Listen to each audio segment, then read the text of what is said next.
the greater good. Interrogator Greg Sargent was not having a good day. In fact, given that he was currently waist deep in a septic pipe, it's safe to say that he was having an incredibly shitty day. He'd spent his entire morning in meetings with the other interrogators. His afternoon had been one long argument with the Inquisition's most tedious personnel officer, and then he'd been called away to deal with this mess. Now, instead of eating a well-earned dinner, he was trying to pick his way through a rat's nest of tripwires while arguing philosophy and speculating how many showers he was going to need, all because his squad demolitions expert had stopped taking his meds again. Twitch wasn't having a good day either. He could hear the orcs moving through the pipes around him, but didn't have anything heavy enough to blast through to them. If Doc and Tink hadn't stolen his supplies, when he told them about the commando raid, Twitch cold easily wiped out the greenskins. Instead, he'd been reduced to trying to snipe them through the walls with his las pistol. To make matters worse, the traitorous bastard coming up the pipe was destroying the few perimeter defenses he'd been able to rig. Twitch stopped perforating the walls for a moment to shout down the pipe, reminding Sarge that he'd always said never to trust anyone over the rank of sergeant. Doc, Tink, and Nubby were having a great day.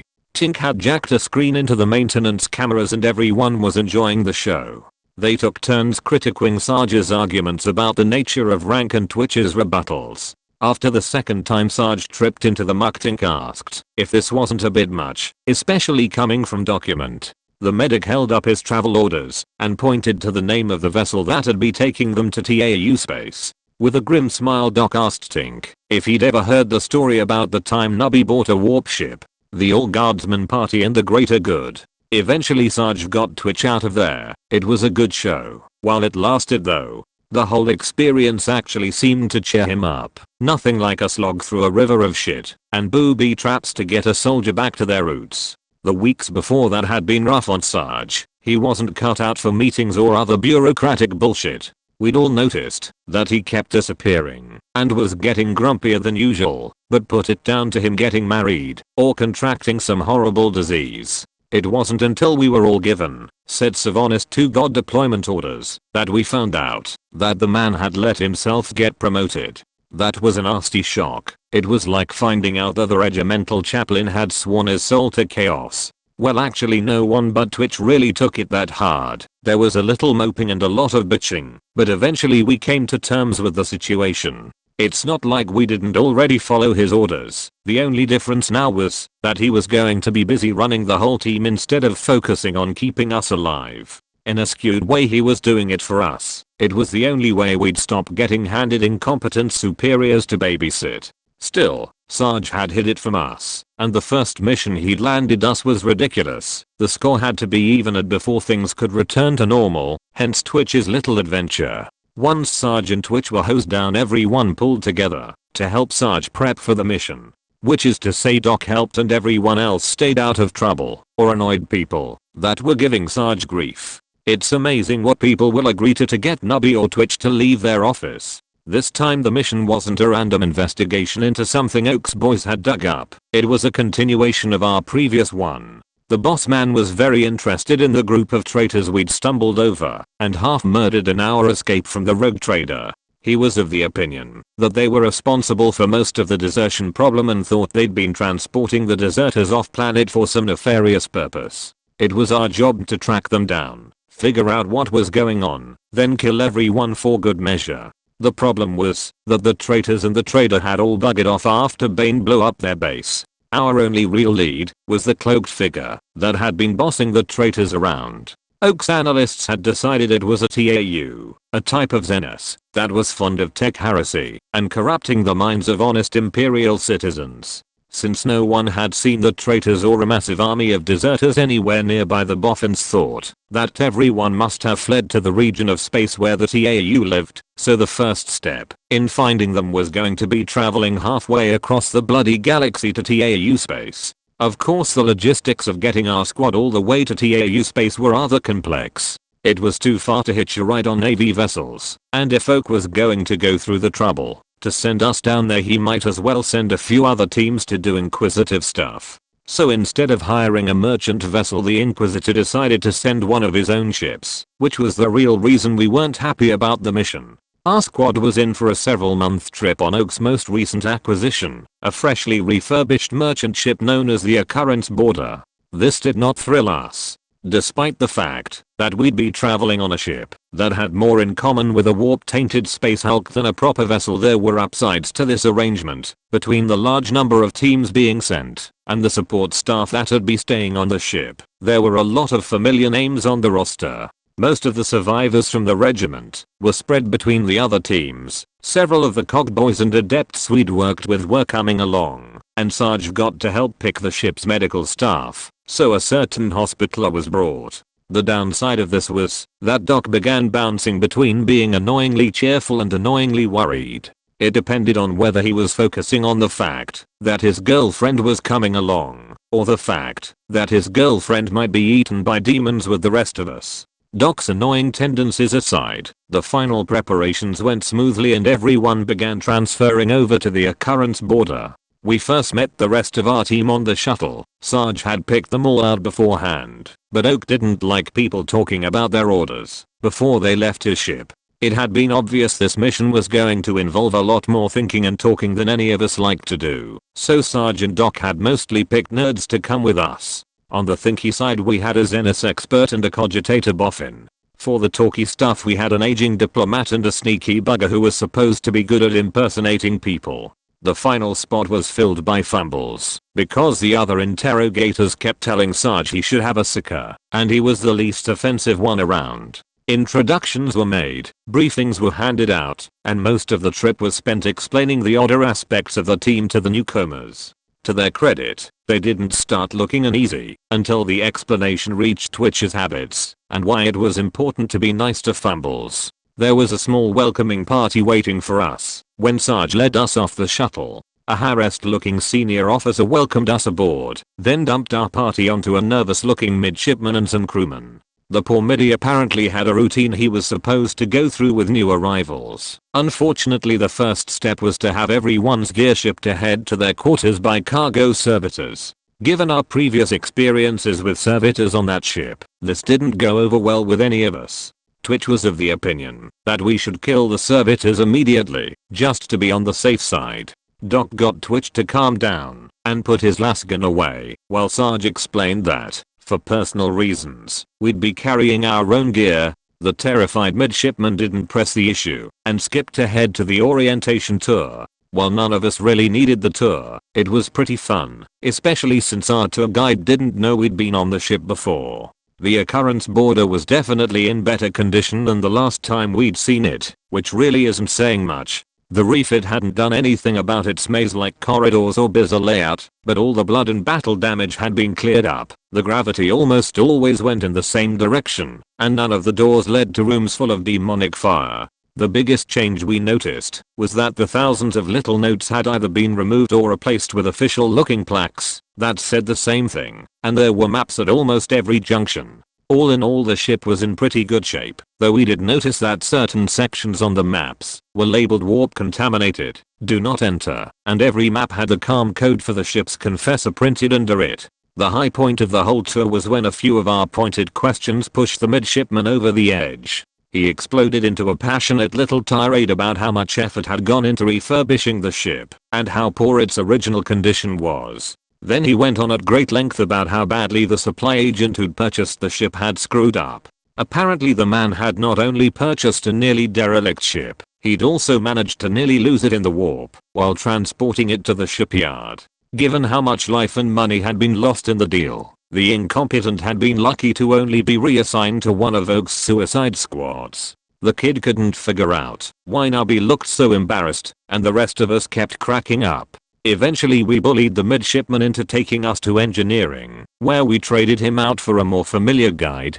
Jim, the former tech acolyte, had been transferred to the ship a month ahead of us and was looking spiffy in his new Engancy robes. It wasn't a surprise. Sarge had requested him and Hannah during the mission prep. Everyone was happy to see Jim again, except for Tink, who ignored the cogboy and wandered off to start poking at something expensive looking that was on a workbench. Jim started bringing us up to speed on the ship's situation, pausing every few seconds to ask Tink to stop touching things. Before long a brief and ugly argument exploded between them. It ended with Sarge sending Artechi to sit in the corner and try not to commit tech heresy. Tink didn't respond well to the order. He grumpily demanded to know where Hannah was and asked if we could trade the unscientific little zealot for her. Everyone ignored him, and Jim finished supplying us with all the information that the midshipman hadn't known or been willing to give us. The half of our team that hadn't heard the story of our previous trip on the occurrence border had a little trouble following the discussion. They mostly just stood around and looked alternately confused and worried. Twitch and Nubber's explanations didn't help. The main hydroponics bays were now midship and the tribals were their official caretakers. The sicker kids weren't with them anymore. They'd been claimed by Oak and were being raised into proper little team killers. Also the bays were 99% crutoid free. Old Bill had been given a juvenile treatment and was head of engineering. His surviving men had been given the treatment too and were bossing around a bunch of rather grumpy cog boys. Bill would have been there to greet us, but Shuttle Bay 13C was stuck upside down and he was the only one who knew where its gravity controls were.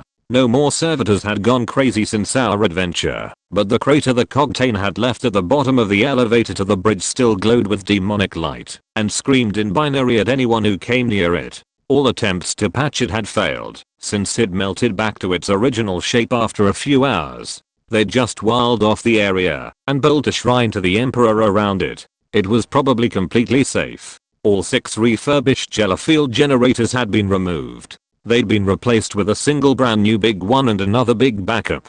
Also, no, our official quarters were not near them, and Yessie and Hannah had cleared out a storage room across the hall from the main entrance. No one would complain if we set up camp there. Finally, Jim supplied us with a far more accurate map of the ship than we'd originally been given.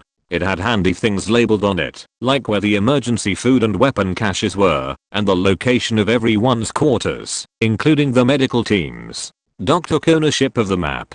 We bid Jim a fond farewell and headed for our conveniently empty storeroom. While we guardified our quarters, a runner came for Sarge and directed him towards a pre-mission meeting. Since the rest of us had much more important things to do than slowly die of boredom, he wound up taking the 3 nerds and the infiltrator along. They hadn't been much help building barricades anyway. The meeting consisted of half a dozen other full interrogators and their minions, some of the ship's senior officers, a Mechanicus Magus, and the captain. According to Sarge, the captain of the ship was either ex-Navy or ex-Administratum, and didn't appear to be too happy with his assignment. He started things off by explaining that, while he was not an inquisitor or even an interrogator, he was in charge of the ship and the only orders he'd be following were Oak's. It was his job to transport and supply everyone, regardless of whether their personal mission was recruitment, training, investigation, or archaeotech hunting. Therefore his primary objective was to keep the occurrence borders cover and hull intact while making enough profit off trading to keep the ship running and everyone supplied. So unless everyone agreed that a certain mission needed to come first, he'd be choosing the ship's route and providing what resources he saw fit. Being a military man, Sarge didn't see anything wrong with this. Everyone else immediately started bickering of how important their missions were though. At first it was amusing to watch, especially since half the debaters refused to tell anyone else what their mission actually was, but after the second hour Sarge was ready to start shooting people. After sitting around and commiserating with the captain and his officers for a while, he just handed over a copy of our briefing and ditched the meeting. It wasn't like we even knew where in TAU space the deserters actually were yet. The interrogators must have eventually reached a compromise, because a few hours after Sarge returned, the Vox system told everyone to prepare for warp and the Jellifield generator kicked on, nearly frying Twitch as he inspected it for bombs. We all grabbed our weapons, ignored the worried looks our teammates gave us, and prepared for the worst. It was sort of disappointing when nothing happened. Over the first few days of the trip we built a nice miniature firebase in our Jellifield adjacent room, but couldn't convince any of our teammates to move in. Even Fumbles bailed on us. He said the generator made his head hurt, and the rest of the crazy bastards seemed to think that rooms with real beds and bathrooms were better than being in the absolute least warpy part of the ship. We didn't press the issue. It was their funeral. Anyway, after the base was up we didn't really know what to do with our time, and the trip to TAU space was a damned long one. Sarge, being a rather cynical individual, imagined how the rest of us would keep ourselves entertained over a several-month voyage, and went to talk with the captain. Before any of us could really start to enjoy our leisure time, much less cause serious trouble, a ship-wide announcement was made. The gist of it was that heresy grows from idleness and layabouts will not be tolerated. If anyone on the ship didn't have something to do to prepare for their mission, they had 3 options. Find a job on the ship, report to Sarge's new physical fitness class, or take a long walk out a short airlock. There was a short debate between us on which option was the least horrible. That is until Nubby verified that we wouldn't be given a void suit or let back inside the airlock after our walk. Doc wound up in the medbay where, to everyone else's amusement, he was put to work under his hospitaler girlfriend. This arrangement led to numerous tasteless jokes. Anyway, despite what everyone imagined, Doc spent most of his time on his feet, dealing with the impressive number of injuries that the occurrence border caused on a daily basis. Tink signed up for engineering, where he managed to horribly insult or disgust, depending on gender, almost every tech priest on the ship. After the 5th accusation of tech heresy, not to mention the 3rd harassment report, Sarge asked Olbil for a favor.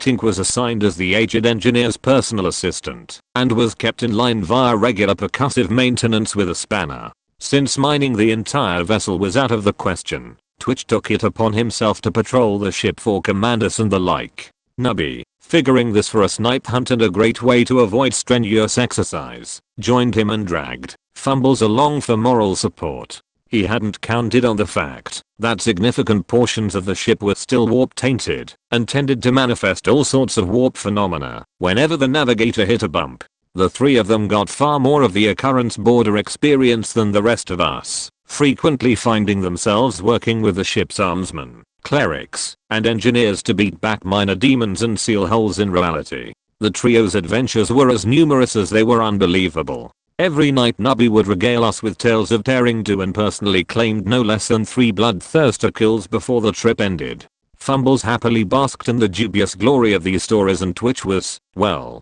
Twitch. One night, while drinking, he quietly told us that when the turbulence was bad, random doors opening to rooms of fire were still a thing. Also, the mysterious poker room now had a fighting ring occupied by a chainsword wielding skeleton. The skeleton had waved at him. After we settled into our roles, a long trip went by without any incidents. Well, at least without any major incidents. Actually, let's just say that no one died horribly. Almost no one. Well, no one whose name we actually remembered. The important thing is that everyone on our team was alive and functionally sane when we reached the edge of TAU space. The Adepts and the Infiltrator had spent the whole trip going through the HE data that Oak gave us and what came in via Astropath. As far as we could tell, the only thing they'd established with all that work was that the deserters had left the Imperium from the top leftish direction on the map. This didn't overly impress us, but it was enough information for the captain to plan his route, and as we got closer to the border some useful data began to come in.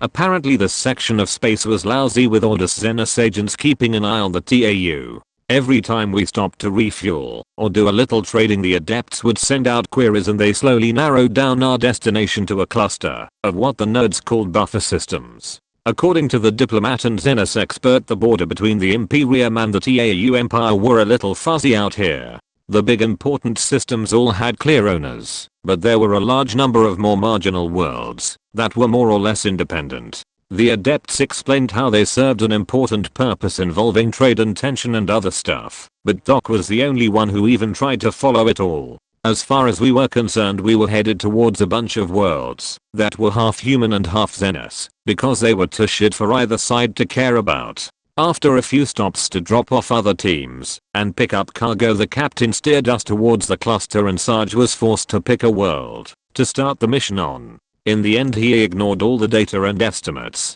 provided by the Adepts and just chose the only one with a permanent agent on it. The occurrence border came out of warp at our destination with the usual groans, clanks, and small explosions, and we made our final preparations for the mission. Nubby grudgingly supplied the rest of the team with weapons. Tink grabbed all the gadgets he could carry from the engineering department's stores. Twitch repacked most of his traps, and Doc annoyed everyone with his melodramatic goodbyes. After Sarge handed command of his PT class over to the ship's boss and he corralled everyone into the shuttle bay for a final briefing. To our surprise, the captain actually came down to see us off. He and Sarge had gotten along rather well, and the captain personally handed over the ship's contact codes and the briefcase of local currency that would act as our budget. Sarge saluted the man and promised to meet him for drinks when the occurrence border came back through the cluster in 3 months, then led us onto the shuttle that would take us to the planet. As we flew down, the Xenos expert and diplomat tried their best to remind us how things worked on this world. They managed to fit an entire crash course on the socio-political situation, the cultural and economic status of the cluster, and the history of the TAU empire into a 2-hour shuttle trip. None of us really listened though. We knew that border world meant a barely colonized wilderness, possibly with a few Xenos, that no one had gotten around to killing yet. The spaceport we landed in wasn't the biggest we'd seen, but it was definitely the cleanest.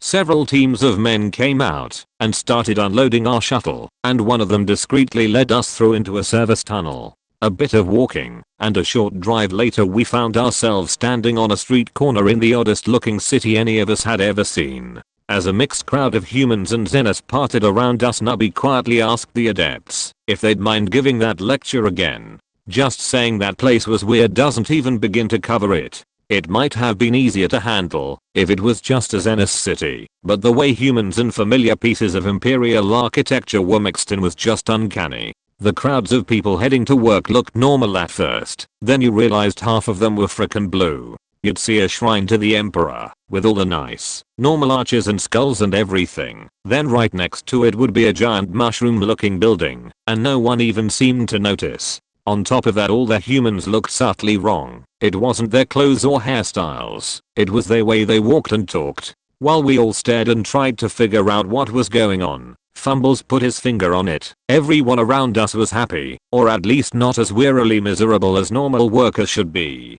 It was damned unsettling.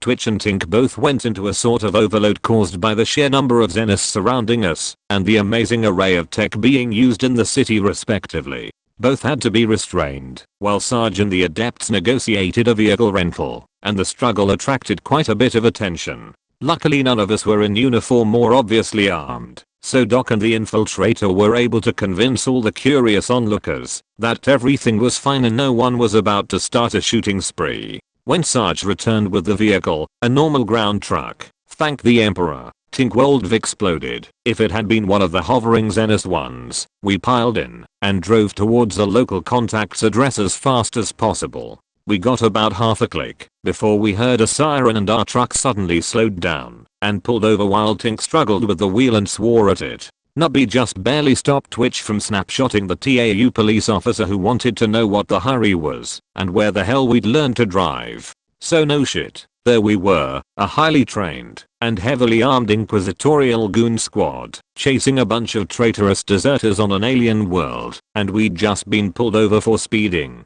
Not our best moment. Mortified doesn't even begin to cover it. Almost everyone just sort of sat there and stared ahead, thinking about how our cover was going to be blown and how the entire local government would come down on us, all because of a damned speeding ticket. The only sounds were Tink's muttered curses as he tried to figure out what had forced the truck to stop, Doc's prayers, and our social infiltrator fast talking the officer. Thank the Emperor for that sneaky bastard and his bullshitting skills. Through impressive series of lies, excuses, distractions, and a little bribery he managed to hide the fact that we didn't have any sort of identification and even managed to talk some directions out of the cop too.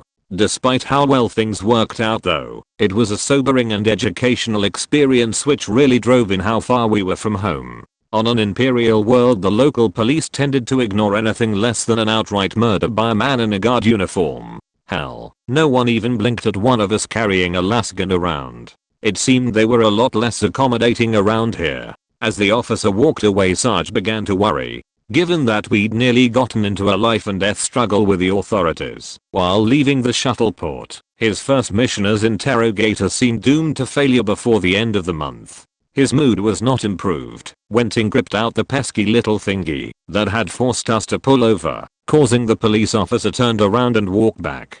while the infiltrator hastily tried to explain why we'd just ripped out our vehicle's government-mandated identification and emergency control device, Sarge decided we'd be lucky to make it to the end of the week. Eventually we managed to sort things out and reach the address we'd been given for our local contact. It turned out to be a large, official-looking building in imperial style, but built out of the weird tan stuff that TAU liked to use. In a fit of sanity we all decided that trooping in the front door of a government building and knocking on the secret inquisitorial agent's door would be a stupid thing to do, so our Xenos and Cogitator experts were sent to figure out how to use one of the public comm terminals to call him. Tink complained that he wasn't sent to, but didn't get any sympathy. A few minutes later the adepts came back and directed us around to an unmarked passage, which took us deep into the building. The passage ended at an impressive security door which opened into a surprisingly posh office and sealed seamlessly into the wall behind us. A large, slightly overweight man sat at a desk with a nameplate which declared him to be General Weebu, head of interplanetary security. There was a brief moment of panic as all of us took in the title and realized we'd just walked, nearly unarmed, into the planet's intelligence headquarters. Then the man stood up and extended his hand to Sarge. In a booming voice he introduced himself as Lars Weebu, Inquisitor of the Ordo Xenos, retired. Several questions flashed across our minds as we processed what we'd just seen and heard, such as if Inquisitors could really retire, and how he'd wound up here. Unfortunately the first person to open their mouth was Nubby, who loudly asked why the Inquisitor was wearing a dress. A sort of congealed silence followed that remark. Then Tink pointed out that it was more of a robe and lots of men wore robes. Nubby riposted by pointing out that it's got flowers on. It's not a robe if it's got flowers on, and Tink conceded the point, but suggested they shouldn't judge him for his choice of clothing. The Xenos had probably done something to his brain. Nubby was the lucky one. He only got slapped upside the head by Doc. Tink got hit by Sarge. That was probably the third most embarrassing experience in Sarge's life, coming in above the speeding ticket, but below the apology he'd had to make for our trainees back when we were instructors for Oak. Face glowing, Sarge stepped over Tink's groaning body and did his best to explain that, while all of his team members were excellent soldiers, some had suffered mental damage in their battles. The ex-Inquisitor stood there and looked stuffed for a few more seconds, then muttered something about falling standards. He turned to face Nubby, who paled and tried to smile, then spent an inordinately long time explaining the cultural significance of TAU formal robes.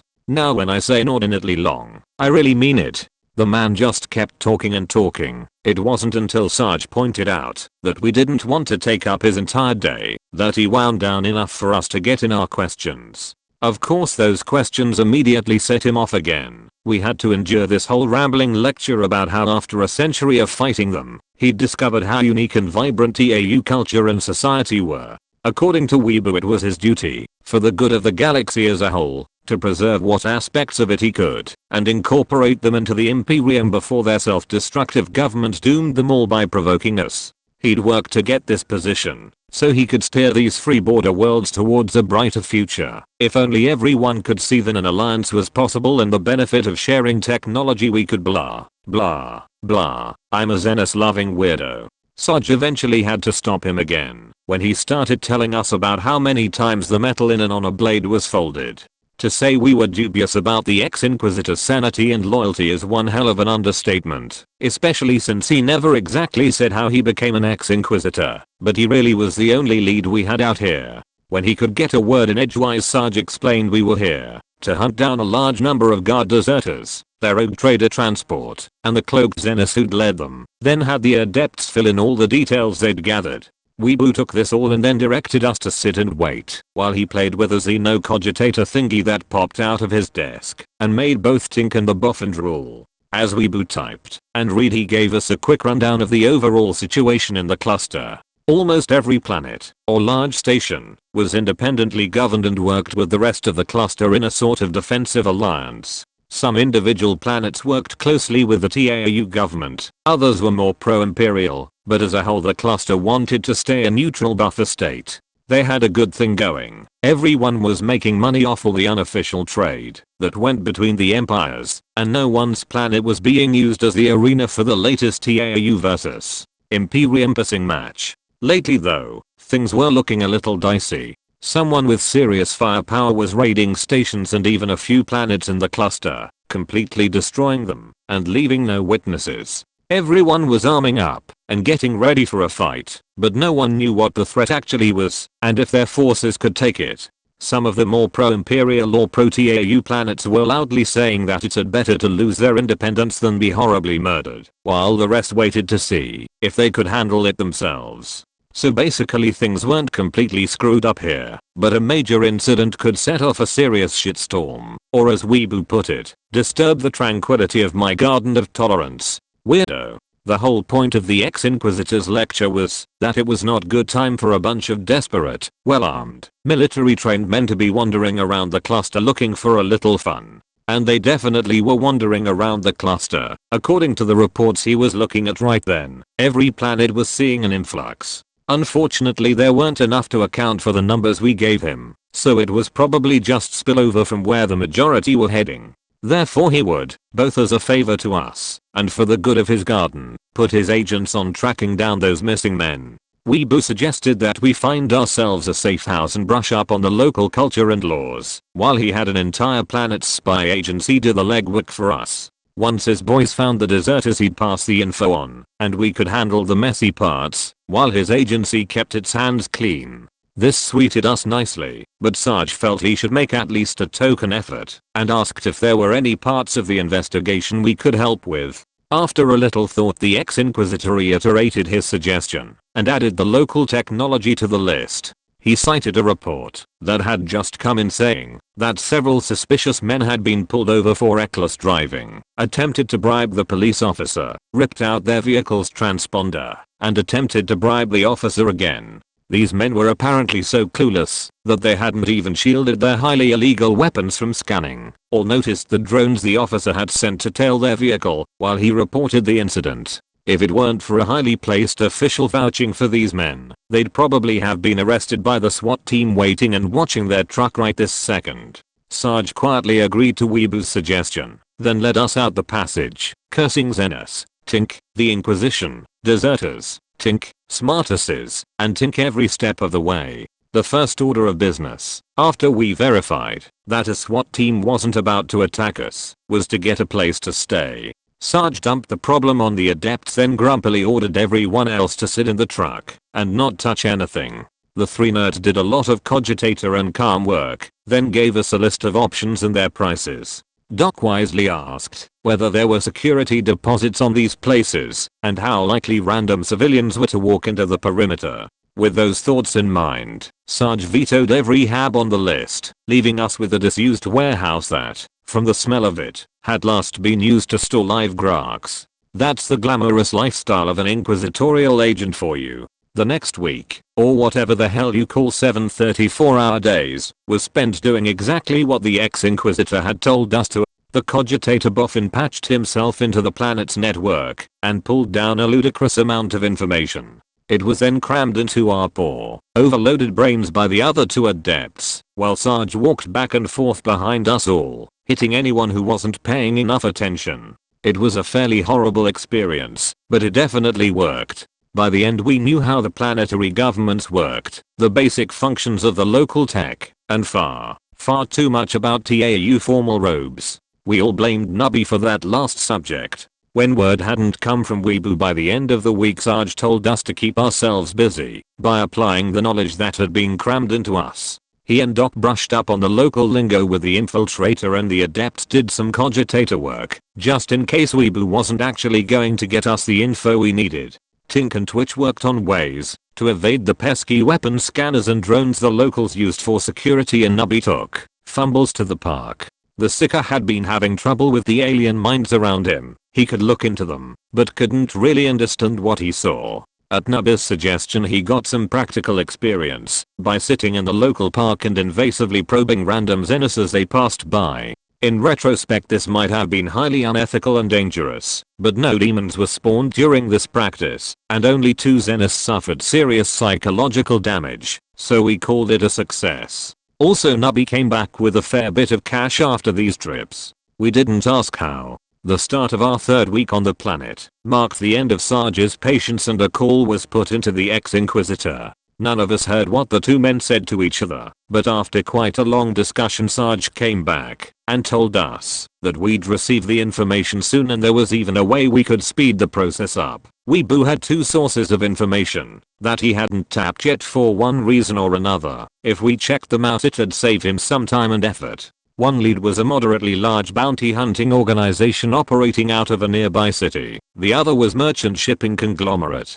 The bounty hunters had supposedly been grabbing a few of the deserters that had wound up on this planet and the merchants might have records of seeing the rogue trader's ship. We decided to visit the bounty hunters first. It was a shorter drive and they were more our sort of people. In retrospect Weeboo had probably intended us to infiltrate the bounty hunters or tap their comms or something else sneaky, not kick down their door and demand to know where the deserters at. That was his fault for not being specific though. Well, we didn't actually kick any doors down, and our grammar was a bit better than that, but that was the general theme of our investigation. Why bother prancing around to find out what they knew without them noticing?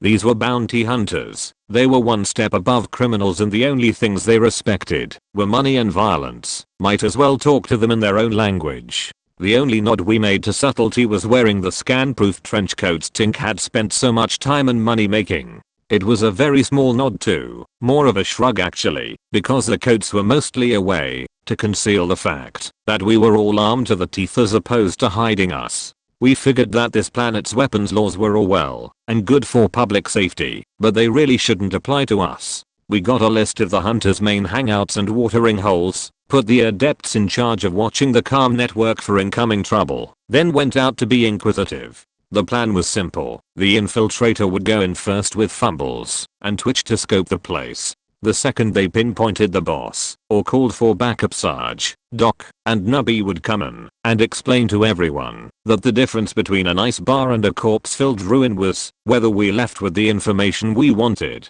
Tink would stay in the truck and be ready to drive us away if things got too hot. Everyone whose opinion mattered thought this was an excellent plan, and we all congratulated Sarge on being the most tactically skilled interrogator any of us had met. The first stop on our little information hunt was a rather shabby TAU building which was obviously the Xenos equivalent of a shitty bar. Our advance party walked in and immediately picked out a big mother in Xeno armor and the slit head he was arguing with as the guys in charge. Sarge got his game face on, stalked through the bar to the big guy, and demanded to know where the deserters were going. The big guy looked Sarge up and down, sneered, and told him to get lost, completely missing the fact that Nubby had circled behind him. Nubby's kick caught the bounty hunter in the groin and bent him double. Sarge's uppercut straightened him back out, and Doc's grab caught the TAU before he could leg it. The entire bar went quiet as the burly non-com turned to glower at the struggling Xenos and repeated his question.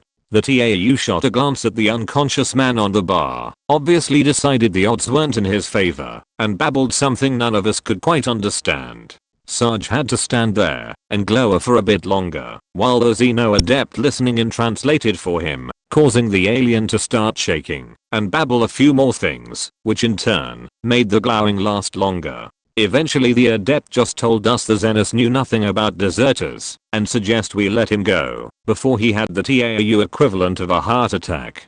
Sarge picked the TAU up by the front of his armor, hefted him into the air with one hand, and tossed him over the bar. Doc quietly told the groaning Xenos to stay down, while Sarge announced that he'd be going through the entire bar until someone gave him an answer. Everyone thought this over, then a Weasley-looking man bolted for the exit, while a few others drew shock mauls. Twitch pegged the runner with a chair and the rising bounty hunters found themselves looking down the barrels of half a dozen-less pistols. Nubby grinned evilly and asked everyone to line up single file and have their answers ready. 10 minutes later we left the bar, secure in the knowledge that bounty hunters could listen to reason and that no one there had known anything useful. Well, no one, maybe the runner or the big guy had known something, but they hadn't woken up by the time we finished, and we didn't feel like waiting. We still had a lot of other bounty hunters left to inquisite. The second bar went a lot like the first, except this time Sarge just led with a sucker punch on the meanest looking guy there instead of bothering to ask first. Once again there were a few slow learners, but a little violence got the point across before we had to kill anyone. Hell, we actually patched up the idiot who tried to stab Sarge in the back after we got the knife out of his hand and the table Sarge had nailed it to. All in all, it was a very smooth operation and we even scored a few names. Word of our little tour was apparently traveling ahead of us, because at the third and fourth stops they actually had someone waiting at the door with a list of everything they knew. It wasn't much more than the names we already had, and directions towards where they might be found, but Fumble said no one was lying, so we brought everyone around on the way out. It was sort of gratifying to have everyone bowing and scraping, being the big fish, and not having to fight for everything is pretty nice. Shame the last group of bounty hunters weren't on the same page as the rest, but what can you expect from a bunch of feral Xenos? The last stop was the one everyone had been giving us directions towards. Apparently it was where the big boys hung out. We pulled up to an odd TAU building which looked like a cross between a gambling den and a kennel, and once again we found people waiting for us at the door. These guys weren't quivering in their boots like the rest had been. They were a pair of scarred brawler types and each was carrying a weird staff with hooked blades on the ends. They didn't try to keep us out. As we approached, one of them came forward and said the boss was waiting to see us. We accepted their invitation and entered the building through a hallway that had what we recognized as a weapons scanner in the middle. It was flanked by 2 TAU guards and a pair of ugly dog things with beaks. They looked a bit like the critters that infested the Occurrence Borders hydroponics bays. At Sarge's signal, everyone slowly pulled out their LS pistols and removed their power packs. The pistols were set in a bin near the scanner and the packs went into the outer pockets on our trench coats. Then we all filed through the scanner. The scanner made a few quiet beeps and the hounds growled at us, but the guards waved us through. Fumbles casually tapped his combed twice and Sarge smiled to himself. The room at the end of the hallway was dark, smoky, and smelled alien. A bunch of bounty hunters, mostly slitheads, were lounging around some low tables with a few more of the hound things. It looked to be a total of 15 potential hostiles plus 3 Xenos we could barely make out in the far corner. All the humanoids had one of those spiky staves at hand, but Twitch and Fumbles said that they didn't see any guns. Not the best odds, but we'd survived far worse. Sarge grimly led us to the Xenos and found himself glowering upwards as they rose to their feet. All 3 were green, half a meter taller than Sarge, and looked exactly like the picture we'd seen in training labeled crude carnivore. So no shit, there we were, in the middle of a bounty hunter den, having a staring contest with 3 crude carnivores. I think it surprised the hell out of them when none of us even flinched.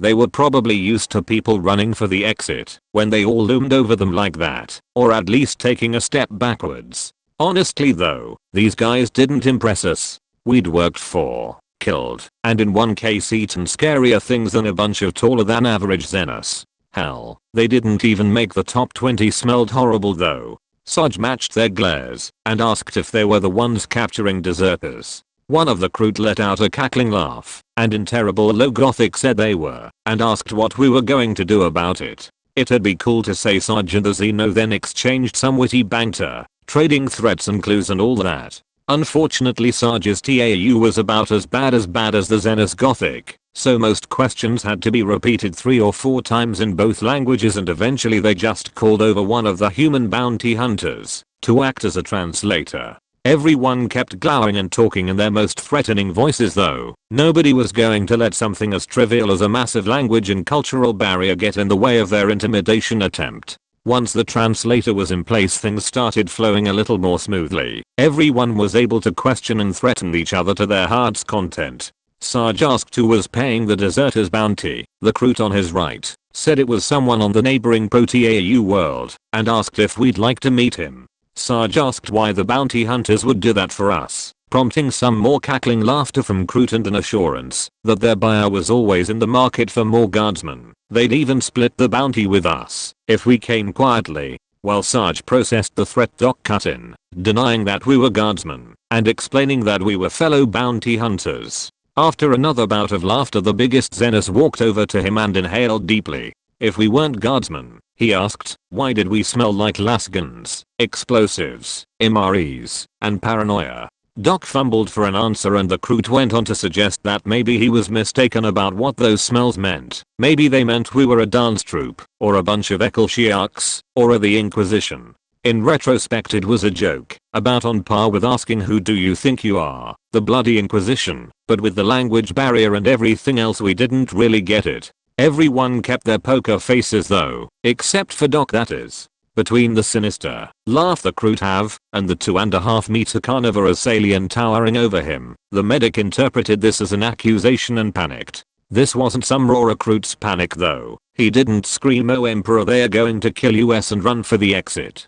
Doc calmly, while holding eye contact with the crew, put his hands through the bottom left side pockets in his trench coat, gripped the hotshot Lasgun slung across his chest, and blew the Xenos in half. Doc's outburst caught everyone but Twitch by just as much surprise as the bounty hunters. Luckily they hadn't been expecting a fight or even thought we were armed. 3 cheers for the primitive Xenos notion of gun control. It made everything so much safer for those of us who ignored it. Our little interview came to an end and the room practically exploded around us. Doc walked his fire over the second crew while Twitch, who'd been expecting this from the moment he entered the room, perforated the third. That wasn't quite enough to put them down, but they only managed a staggering pair of swipes that Sarge and Nubby both dodged before the second volley finished them. As the rest of the bounty hunters rose to their feet and seized their weapons, all of us ruined the scan-proof codes Tink had made for us by hip-firing through them. The only reason it wasn't a complete slaughter was that a few of the smarter ones ran instead of trying to rush us. We gunned down the bird dog things first, then shifted fire towards the stupider bounty hunters as they closed. Between 4 heavy lasguns, a pair of pistols, and Fumble's body puppeting one of the few humans, none of them managed to lay a hand on us. Doc did catch a thrown beer bottle to the face though, but it missed his eyes and Nubby assured him his girlfriend wouldn't mind a few small facial scars. While we all brought guns to a knife fight, Tink got the truck's engine running, and the cogitator adept calmed us. He warned us that the police had dispatched a pair of cars to check out the noise and recommended getting the hell out of there. We were almost to the truck when the police skimmer landed across the road from it and 2 officers, a TAU and a human, stepped out of it and launched a pair of drones into the air. Tink evaluated his chances of outrunning their flying car with his rental ground truck, then poked his plasma gun out through the driver window and aimed it at the rear of their car. Now at this point we'd all been through a few lectures on TAU technology and understood the general concept of drones, but everyone was still a bit fuzzy on the specifics. For instance, Tink couldn't immediately spot the difference between a camera drone sent to check out a crime scene and a sniper drone sent to provide overwatch for 2 isolated officers. About a second after the overcharged plasma bolt left his gun, the difference was made clear to him as his world turned into a haze of blue light and burning heat. The sniper drone must have either been set to automatically try to disarm and suppress hostiles, or wasn't smart enough to aim for the gunner instead of their weapon. Instead of blowing Tink's head off, it had put a burst right through his plasma gun as he charged it for a second shot. Now, most plasma guns are sturdy things. They are designed to keep working for centuries after all. So instead of exploding in a giant fireball and killing Tink, it just started venting superheated gas through the 2 new cooling ports it had acquired. From Tink's point of view this was hardly an improvement. The angle of the shot meant that one plasma geyser was spraying directly upwards into his face and the other was aimed at his lap.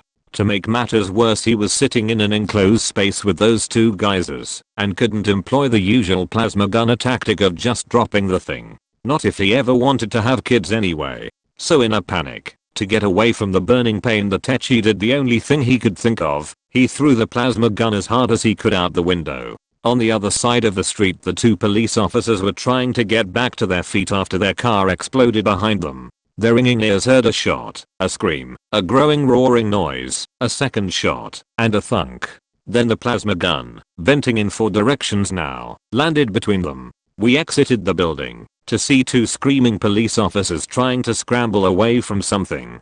Imagine a leaking balloon or punctured gas canister. Picture the random way it spins and skips around. Now imagine that instead of harmless gas it's spraying blue fire. Everyone stopped and watched for a second, just trying to figure out what the hell was going on. Then Tink screamed at us to watch for the drones.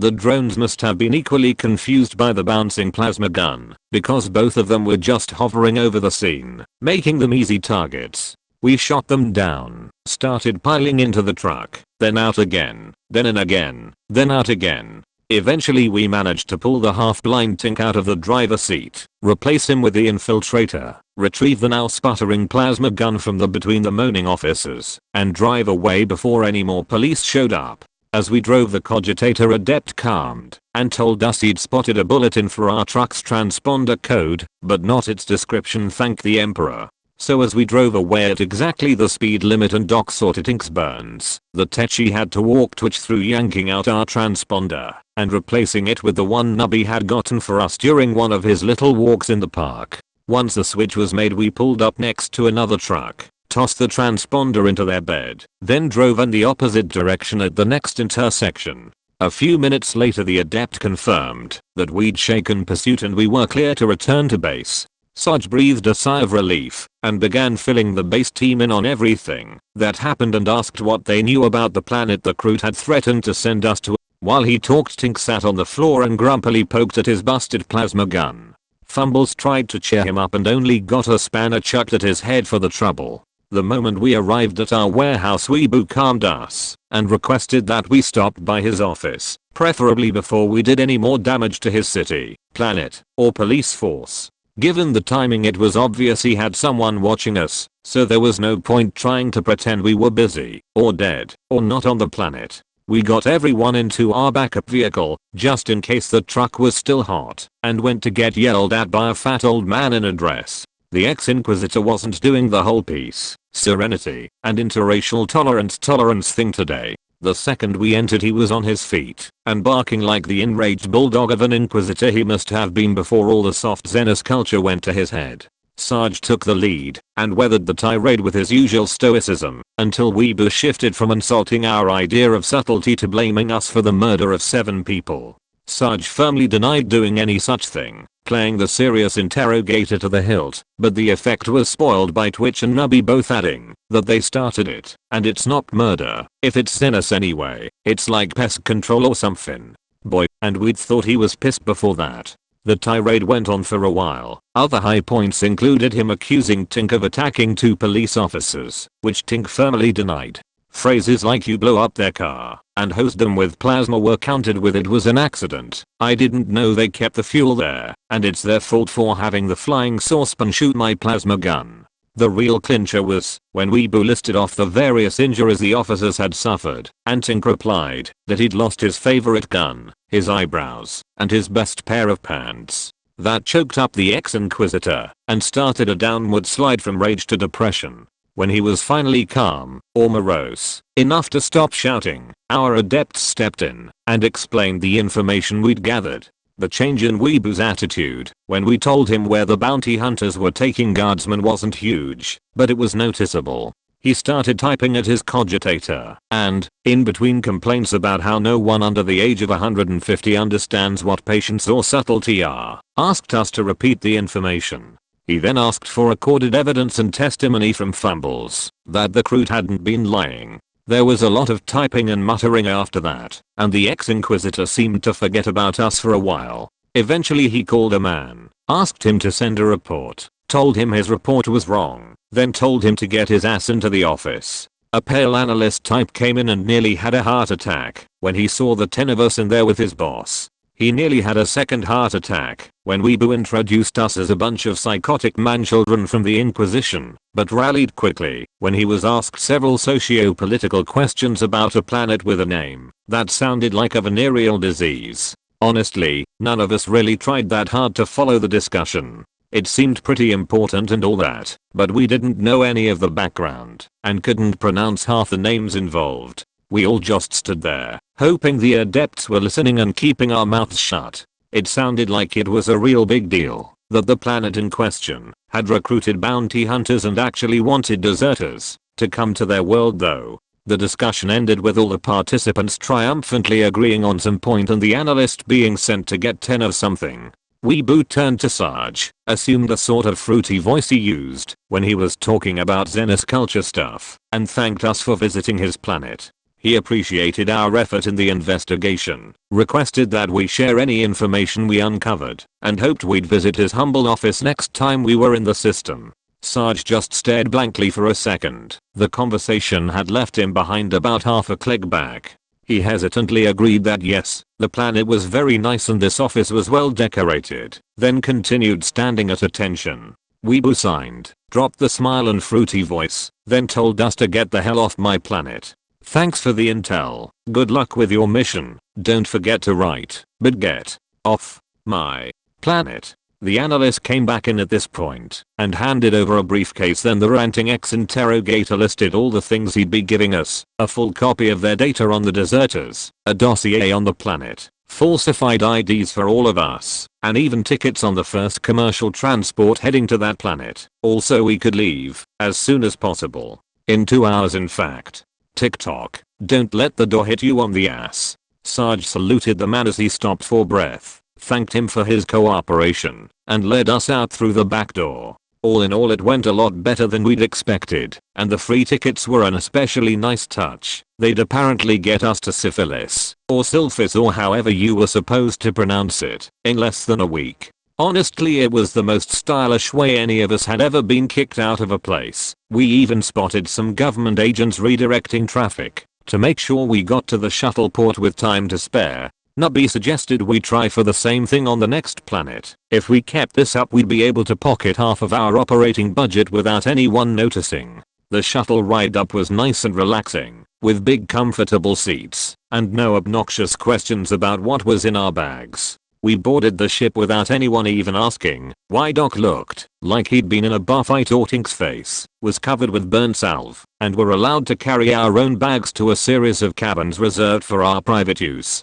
Weebu sure knew how to get someone off a planet without incident. It's a commonly known fact, at least if you've suffered through classes on TAU technology, that TAU ships are not as good as Imperial ones. This is partially because they are pathetic xenos and everything they produce is inferior to the honest labors of humans, but mostly because they stay the hell out of the warp when they travel, and wind up going much slower than an Imperial vessel. Of course it's a much less well-known fact that this makes traveling in one much more pleasant. Let me tell you, out of the commissar's hearing, that any trooper with the sense he was born with would gladly take a longer than usual void trip over having their soul devoured by demons. There were no bad dreams, no bleeding statues, no wordless whispers, and no minor demonic horrors clawing at the sealed bulkhead to cargo bay G19. On top of that the ship was clean and well lit, nothing spontaneously exploded or shot lighting at us in the hallways, and if the gravity was a little light, at least it all pointed the same direction. It was the best void trip we'd ever been on, at least for the first 2 days. We'd been entertaining ourselves in the usual ways, and generally avoiding the ship's crew and other passengers. Tink tried to fix his plasma gun, Doc tried to fix Tink, Twitch locked himself in one of the bathrooms and refused to come out, and Sarge helped the adepts go through the data we'd been provided.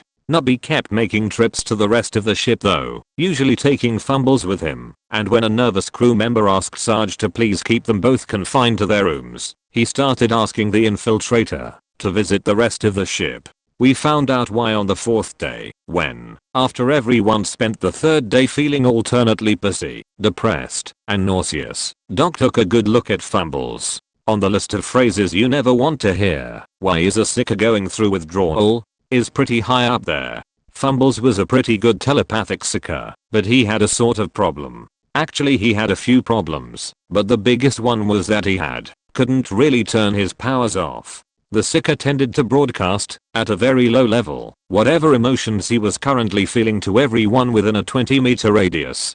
This made him a blast at parties, but could cause some problems at other times, especially if you were stuck for long periods in that radius. When we'd first met the poor guy he had a sort of depressive feedback loop going, but he'd been doing much better since he'd partnered up with us. We put it down to positive reinforcement and our squad's fun-loving demeanor. In retrospect though, the sicker had really started cheering up after he began hanging out with Nubby all the time. Fumbles apologized for making everyone miserable, but said that Nubby had promised to get him more antidepressants soon. Judging by the way everyone's head ached and entire body itched now, Doc was reasonably certain that whatever he'd been taking was a little stronger than an antidepressant. When Nubby was pried out of Twitch's bathroom, where he'd fled when Doc first started looking at fumbles, Sarge hauled him out into the hallway and had words with him. The poison of choice turned out to be Gladstones, a moderately strong upper, and banned from use by serving guardsmen under section 114B of the Astra Militarum's laws and ordinances. Possession was 5 lashes and a month in the brig. Distribution was 30 and 10 for the first offense, summary execution for the second. It wasn't exactly the worst thing he cold been giving the little guy, but they still had some pretty nasty lows, especially considering some of their withdrawal effects could last 4 months. Unfortunately, there was not a thriving black market on the TAU merchant vessel. Doc did his best with what he had, but saying the rest of that trip was unpleasant doesn't really do it justice. After a few more days spent going through withdrawal by proxy, we arrived at the planet that we'd agreed to just call Pro-TAU World. As we got off the shuttle planet side, we realized that Weebu's assistance only applied to getting us off of his planet, not onto this one. Several official inspector types were waiting by the exit and were very interested in what was inside everyone's bags. There were similar weapons laws on this world as the last one, but this time we didn't have someone in the local government covering for us. Sarge desperately tried to think of a way to get around the checkpoint before the rest of the passengers got off and left us standing there alone and obvious. Unfortunately, between the time pressure and a pounding headache, that was definitely not his fault. The best Sarge could think of was to ask our strung out sicker to make the guards forget about us or something. Fumbles gave it a shot, but lived up to his name. Both us and the checkpoint guards spent the next few minutes trying to remember what we were doing there, why we all felt vaguely embarrassed, and who the miserable looking man sitting on the floor in the middle of us was. Eventually everyone remembered what was going on and the guards asked us what the holdup was. Sarge picked up his bags with a sigh and quietly asked us if we'd rather lose all of our weapons or get in a shooting war with the local government. The vote was 3-2 in favor of surrendering our weapons when the adepts, who hadn't even been asked for an opinion, suggested we let them sort things out. We grudgingly let them take the lead. None of us could see any way that talking or cogitator expertise could get us around the planet's weapons laws, but at least it'd let us put off losing our toys or being shot at for a while longer. Needless to say, we were incredibly surprised when the guards waved us through the checkpoint without an inspection a few minutes later. The brainy talky side of the team was rather smug about getting us through with our gear intact, but they didn't rub our noses in it too hard. The old diplomat never did explain how he talked the inspectors around. When we asked, he just vaguely claimed it was one of the tools of his trade and refused to bore us with an explanation. We accepted this non-answer and Sarge asked, on behalf of all us guardsmen and himself as the team lead, what we could do to thank them for saving our bacon. They suggested that it might be nice to have an actual safe house, with plumbing and eating and everything, on this planet. You know, instead of camping out inside a disused warehouse filled with mines and resort wire again. It was a bit much to ask from us, especially Twitch, but never let it be said that guardsmen don't understand the concept of gratitude. Despite our previous experience, this place was harder to get used to than the last. The planet was the most vocal TAU supporter in the cluster. Only the odd political situation that forced the whole cluster to hang together kept it from joining the Empire outright. As it was though, the locals annoyed their neighbors by constantly telling everyone that the Imperium would doom them all, and becoming part of the TAU Empire was their only hope. These guys were obviously trying way too hard to be accepted. It was probably embarrassing for regular TAU to visit here. The signs were in TAU. Almost all the buildings were TAU architecture, and you couldn't walk 5 meters in city we holed up in without seeing posters and billboards about the greater good.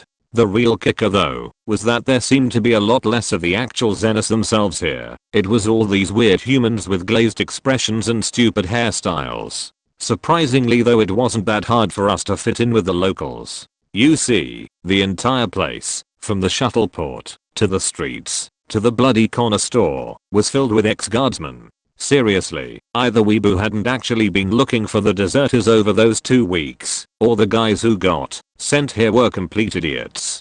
All you had to do was look out the bloody window and there they were, wearing Zenith clothing, and with the same stupid smiles and haircuts as the rest of the locals, but it was just so incredibly obvious they were guardsmen. Hell, even if you didn't know what a guardsman looked like, there were posters every few meters inviting political refugees to earn citizenship by signing up with the Guardsmen show of syphilis. Or something like that. None of us could pronounce the bloody moon speak to save our lives. We just called it the Proteau PDF. So the local PDF was pretty aggressive about recruitment, especially if you were a guard deserter. There were the posters and vid ads to start with, then there were the pamphlets everywhere, and the worst part was these random people who would walk up to us and ask if we'd enlisted yet.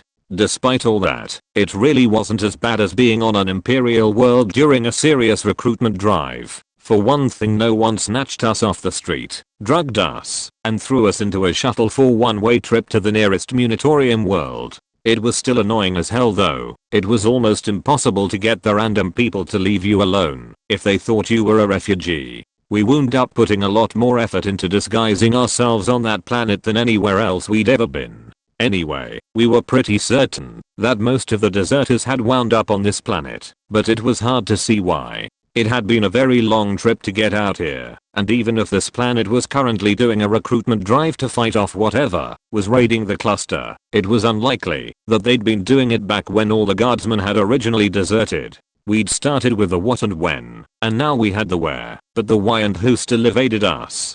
Sarge spent a lot of time with the adepts chewing over the data we'd been given by Weebu and the stuff our cogitator adepts started pulling off the local comm network. It was slow going, and we all knew there was a quicker option, but none of us really wanted to try joining the PDF. Inserting ourselves into an entire army of well-armed hostiles didn't seem like a good idea. While Sarge did actual work and Doc tried to deal with the ongoing effects of Fumble's withdrawal, Twitch did his usual thing and Tink kept trying to fix his plasma gun. The Techi had met his match though. He just didn't have the tools or knowledge to repair the gaping holes the sniper drone had put in it. Watching his expression as he asked Sarge for permission and money to visit a local weapons expert was pretty entertaining. You could tell it actually caused him physical pain to admit he needed help. The best part was that he even tried to make us promise not to tell the cog boys back on the ship. We lied to make him feel better. The only consolation for Tink was that there wasn't a single ordained tech priest on the planet. He only had to ask for assistance from one of the shorter, fatter variety of local Xenos. The problem was that, while Earthcast TAU were wizards with plasma, they also tended to worry about tedious things like weapons laws. It took a lot of work to find a disreputable armory, eating up a lot of the cogitator adepts' valuable time as well as Nubby's valueless variety, but find one they did, and not too far away to boot. Sarge gave Tink his cash, and the Techile bundled his highly illegal weapon into a scan-proof bag, then went out with Nubby and the Infiltrator to have some serious tech heresy committed on his plasma gun. The rest of us weren't exactly waiting with bated breath, but when the away team returned everyone came out of their various corners to see how they'd done. Tink breathlessly informed us that he had bad news and good news. The bad news was that it'd take at least a week to fix his gun, but the good news was that the repair was being done for free. Well, not exactly free per se, but as a sort of bonus thrown in with his other purchase. When the rest of us refused to ask leading questions about his other purchase, the Techi triumphantly opened a shielded crate and pulled out a shiny new TAU drone and control system. Tink was rather disappointed when none of us gushed enthusiasm over his new toy and got defensive when Doc asked how much it had cost. Sarge took a long look at the complex device, thought about how tight-fingered the TAU were when it came to their fancy technology, and growled at Tink to answer the damned question. The Techi hesitantly admitted that he hadn't really looked that hard at the price tag. I mean, it had so many features, why get hung up on something small like price, but assured us that it had fit perfectly into the budget Sarge had given him. Doc winced as he recalled how Sarge had just handed over their briefcase full of Xenos money and told Tink to take what he needed, then led the retreat. As reamings went, the one Tink got for spending 3/4 of our mission's budget was pretty nasty. Nubby and the Infiltrator weren't spared it either. Sarge said that between the three of them, they should have had at least one functioning brain. Eventually he wound down and plaintively asked if there was any chance of getting a refund, voluntarily or otherwise, but all three idiots said the black market armory had a fairly strict no returns policy and some really heavy security. In the end Sarge just put them in charge of making the cash back. Looking back, that decision was where things started to really go off the rails. Nubby was fairly good at making money, but the competent local police force made it hard. He and the infiltrator did what they could, but weren't making much headway and Tink was flat out useless. He kept running off to check on his plasma gun and talk to the Earthcast weaponsmith, who he'd decided was female. The rest of us couldn't tell one Zenith's gender from the other, assuming they only had two that is, and found this even more revolting than his usual behavior around female tech priests. It kept him out of trouble though, and it gave Tink several lessons on using his fancy new scouting drone. So anyway, Nubby and the infiltrator were having trouble refilling our budget, and in the end they asked for help from the rest of us. Well, to be more specific, they asked for help from Doc, who was currently acting as Fumble's Sargely appointed guardian. Nubby claimed he and the Seeker had a good scam set up on the last planet. It involved passwords, numbers, and the Zenith banking system, and didn't require any violence at all. All he needed to get it running again for Doc to release Fumbles from his medical clutches, despite the fact that the little guy was still suffering fairly badly from withdrawal. Doc considered the situation carefully, weighing his patient's current condition against the team's need for funds, and how nice it would be to get out of the Seeker's aura for a while. In the end he extracted a promise from Nubby not to give Fumbles any more Gladstones, then sent the little guy off with the rest of them when they left the safe house the next morning. If he'd listened carefully he might have heard Nubby telling Fumbles that Doc wouldn't mind if they got a little pick-me-up, as long as it wasn't Gladstones, and they could even make a little profit while they were at it. Yeah, so that's how 4 members of our crack inquisitorial investigation team got arrested for trafficking prohibited substances and sent to ethical re-education camp. It took a while for the rest of us to figure out what had happened. The first hint was when the TAU weaponsmith called us. Emperor knows why the idiot gave that Zenith our calm codes and asked why Tink hadn't shown up to pick up his plasma gun. Sarge thought she actually sounded concerned and made a note to have a chat with the Techi about the birds, bees, and Inquisition's stance on fraternization with Zenith, then promised to calm Tink and see what was keeping him. Tink's calm was active, but he wasn't the one who answered it. One of the locals who was too stupid to understand Gothic babbled at Sarge until he handed the calm over to the Xeno expert adept. The adept exploded in a flood of TAU, ignoring Sarge's questioning looks and waving the other adepts over to listen in. There was a lot of talking, a bit of shouting, and a general air of extreme panic. Sarge knew what it looked like when people were doing their job and provided some very real assistance by keeping Doc and Twitch from asking what all the noise was about. When the call finally ended in our favor from the sound of it and the adepts stopped hyperventilating, they informed us that Tink's bed was currently being held by the Pro-TAU PDF. It would be returned to him with the rest of his gear after he finished basic re-education and became a full member of the PDF. Sarge facepalmed. A little cogitator work established that the rest of their comms were in the same location and turned up the arrest report. Doc swore loudly and venomously when he noticed what they'd been arrested for, and Twitch suggested that Fumble's addiction was actually part of a complex Zenith conspiracy to split us up and pick us off like this. Sarge told both the troopers to stuff it and called an emergency planning session.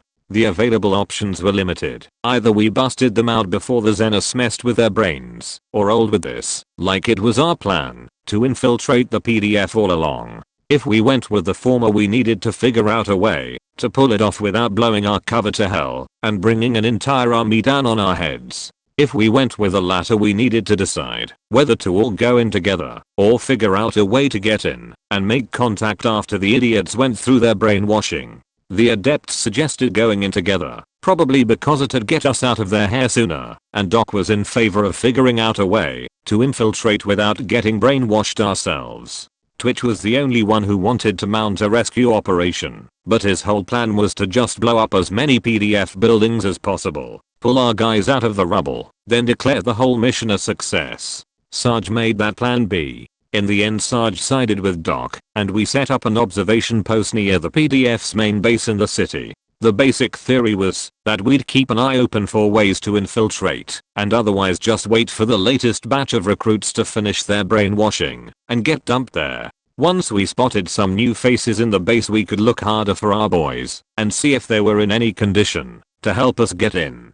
In this case, observation post was millspeak for a caf shop with a good view of the base's entrance. We spent 2 weeks taking turns sipping Badra Caf and pretending to work on data slates while we watched incoming traffic. Luckily we didn't have to pay too much attention. The Cogitator Adept had taken ownership of Tink's drone and sent it up to the top of a neighboring building. Honestly, the drone saved us a lot of effort. It did most of the tedious watching and told us when interesting stuff was about to happen. All we had to do was be there to double check things. We didn't even have to worry about it being spotted. The thing had this wonderful little stealth field built in. You couldn't see it at all if it didn't move. We considered forgiving Tink for paying so much for it, then remembered why we were in our current situation and how unbearably awkward it had been collecting his gun and explaining his disappearance to the TAU weaponsmith. After 2 weeks of watching and some careful hacking from the Cogitator Adept, we had a few ideas for getting into the base. The plans ranged from simple to complex, and their success chances varied based on whether our teammates on the inside would be able or willing to help us get in. So we prepped for them all and waited to see how things would turn out.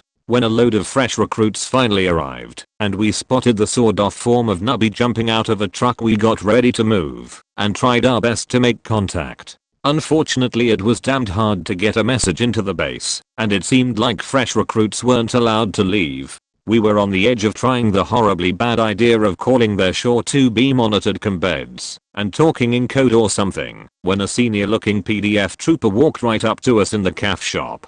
Twitch nearly shot our infiltrator. Sometimes it was easy to forget that we had a teammate who was supposed to be a master of disguise. According to our infiltrator, the locals weren't anything special when it came to brainwashing. All 4 of them had come through the process intact, mostly, and even had their gear returned. They had duties to perform in the base and were under a little observation for senior PDF members, but should be able to get us in without much trouble as long as we acted like guardsmen. He didn't think this would be hard for us. The next day the infiltrator returned to us with some of the TAU-ish flak armor and tan fatigues that the locals wore, as well as some military IDs that only needed a little doctoring.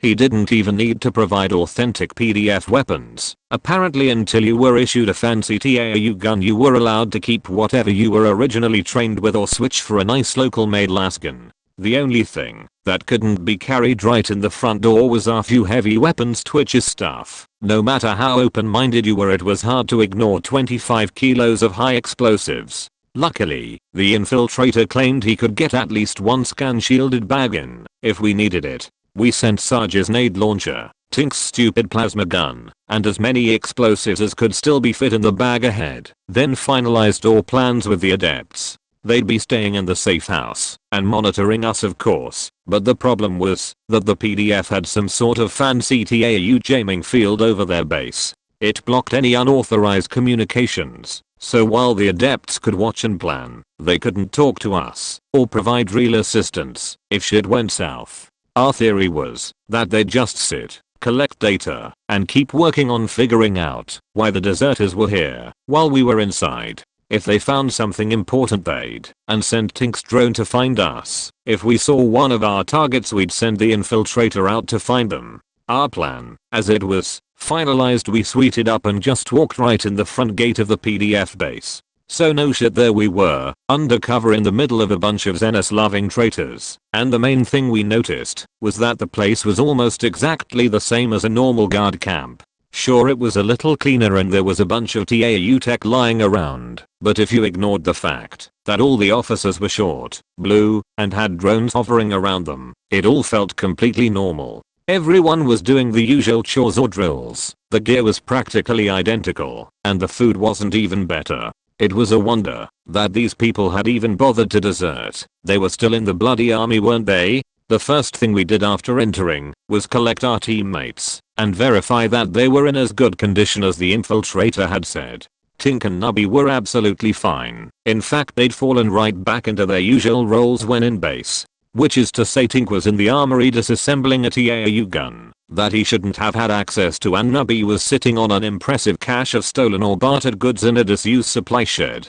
Nubby claimed that if he could find a buyer with actual cash, he was halfway to refilling our budget. Neither of them were trying particularly hard to act brainwashed. Whoever was the brains of this operation wasn't working counterintelligence. After they established that you were a guard deserter, they stopped looking for anything else and welcomed you in with open arms. After that, it was just a matter of parroting all the greater good stuff. You didn't even need to parrot it well or speak the language properly. If you screwed it up, they just assumed you were an idiot. Speaking of idiots, neither of the guardsmen had bothered keeping track of fumbles, claiming that he wasn't in any shape to cause trouble. This didn't sound very encouraging, but Sarge refrained from slugging them, and we all went to find Asuka before he did something warpy. We found Fumbles sitting in a circle of PDF troopers and singing, if you'll believe it. He was wearing the same dopey expression as the rest of them, and a sort of idiotic happiness radiated off of him. He happily introduced us to his new friends and asked if we wanted to lead the next song.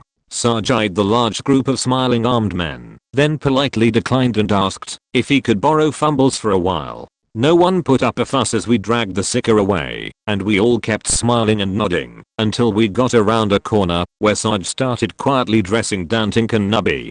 Doc took a good look at Fumbles and declared him to be low on sleep, low on protein, and high on something that was probably a TAU drug tailored to help with withdrawal symptoms. He claimed that a little talking, some basic care, and a slow reduction of the Detox drug, the bottle of which he took immediate possession of, would sort the sicker out in a few days. For now though, it was probably best if he stayed in Nubby's storeroom when he wouldn't be missed. Our team finally collected. We sat around our dopey sicker and tried to plan our next step. Our end goals were still the same. Find out why so much trouble had been put into getting the deserters out here to join the PDF. Find out who the TAU that had led them was. Kill him and every senior defecting officer as well as the rogue trader if he was still around. In the short term, all we could think to do was fit into the routine in the base and use every bit of free time we got to ask discreet questions. We probably wouldn't get anything from most of the troopers or the TAU officers, but if we got access to the command building at the far end of the base, we might find someone who knew something.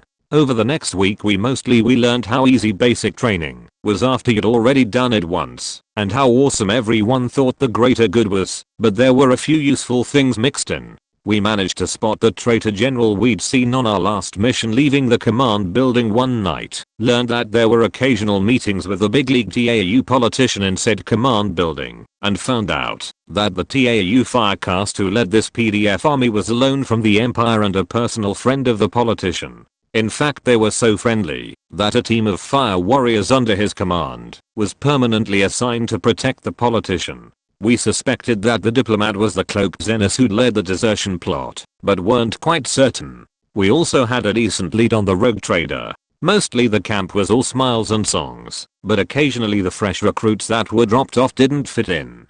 They weren't put through a second brainwashing or quietly executed, like they would have been back in the guard. Instead, they were put on a shuttle that left once a week and took them to a mercenary outfit outside the cluster. It sounded fishy as all hell, but some careful scanning by Fumbles proved that the officers really believed it. So if there really was a mercenary company, we figured it was probably owned by the rogue trader that had been part of the desertion plot. It's a well-known fact that you can't get much more mercenary than a rogue trader. So if the mercenary was really the rogue trader, there were only 3 things that we still needed to figure out. First was the location of the remaining traitorous guard officer. He was just a major, but he still needed to die. Second, we needed proof that the TAU diplomat was the cloaked Xenos, so we could be sure we'd gotten the whole set. Finally, we still had no idea what the hell this was all about. As far as everyone we talked to knew, the army's only purpose was to protect the planet from whoever was raiding the cluster.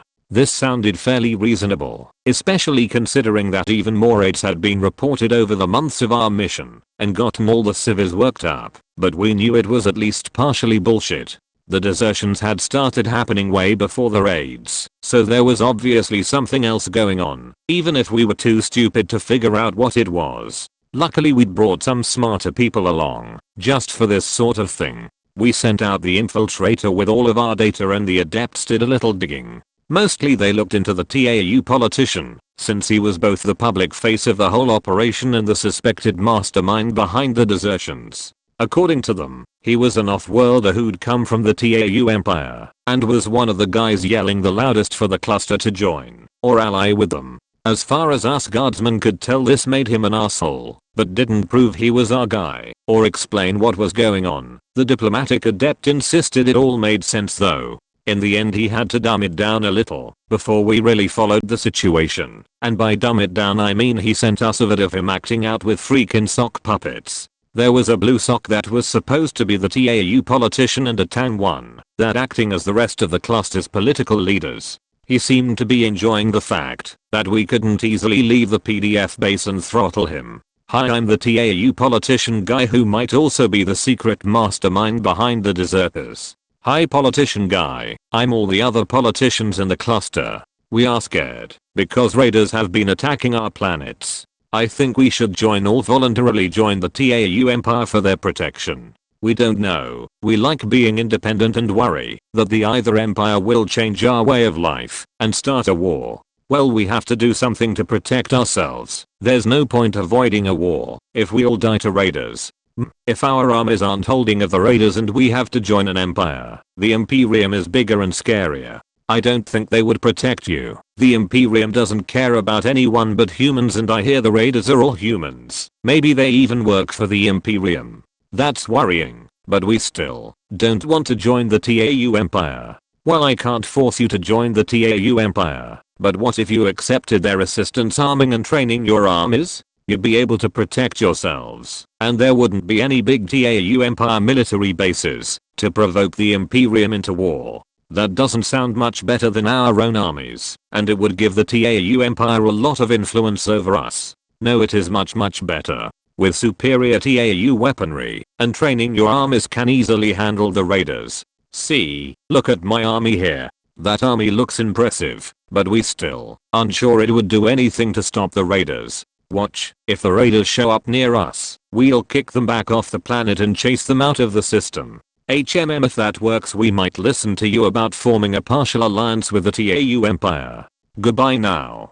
Hahaha, my master plan will make them all into slaves of the evil TAU empire. So getting our critical mission data via sock puppets was demeaning as hell, but it got the point across better than the giant documents they'd originally sent. When the show was finished, we sat down together in Nubby's storeroom and chewed the situation over, trying to figure out what all the political info meant for us and what our next step should be.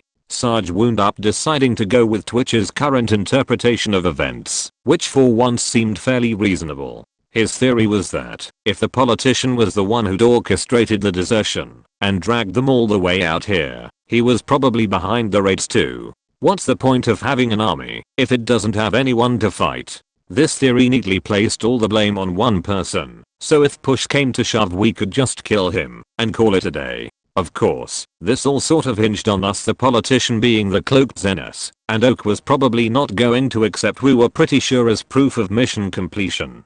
Furthermore, when we shared our general plan with the adepts, they insisted that we prove that the politician was behind the raiders instead of just killing him.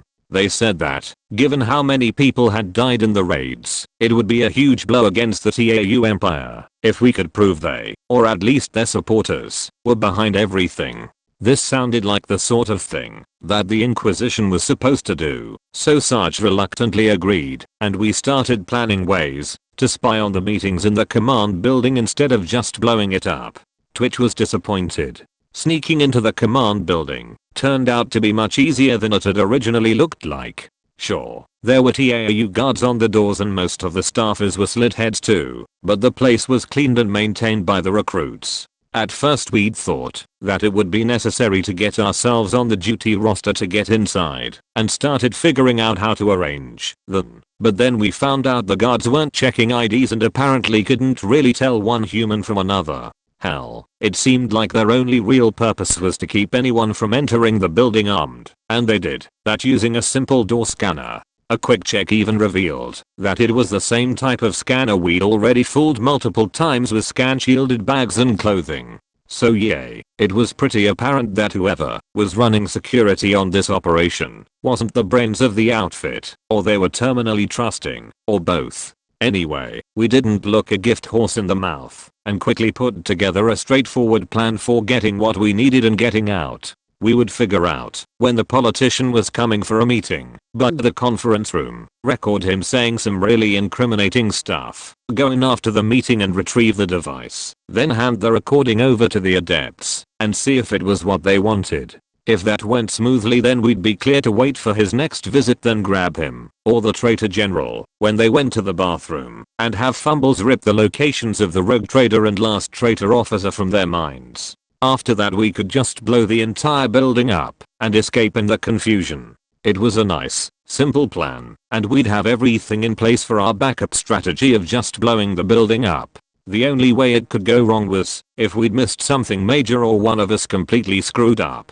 Unfortunately we did both. The thing we missed was the fact that the politician's bodyguards took their job far more seriously than the other guards. When they entered the conference room, they didn't just do a quick visual sweep, they took out scanning tools and checked the place for power sources and data connections. Tink's little homemade bug showed right up, and the scanning guard went over to check it out. Meanwhile our entire team, sans adepts of course, was in the supply room on the other side of the wall listening in.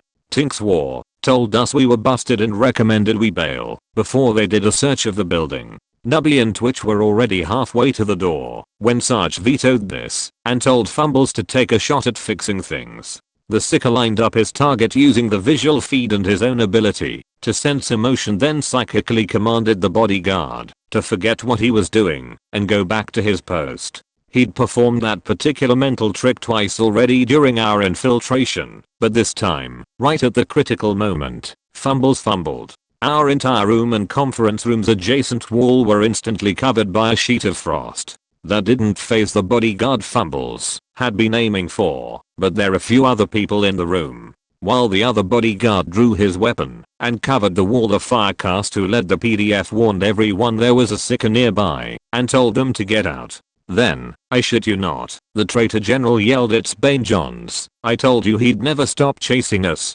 grabbed the politician and sprinted out the door. It would have been hilarious if we weren't also screwed. None of us even tried to stand and fight. We knew a Fuba mission when we saw one. If they had any brains, their next steps would be to seal the base and start an exhaustive search for us. And if they remembered Bane Johns, they probably remembered what we looked like. So trying to blend in like we had been wouldn't work.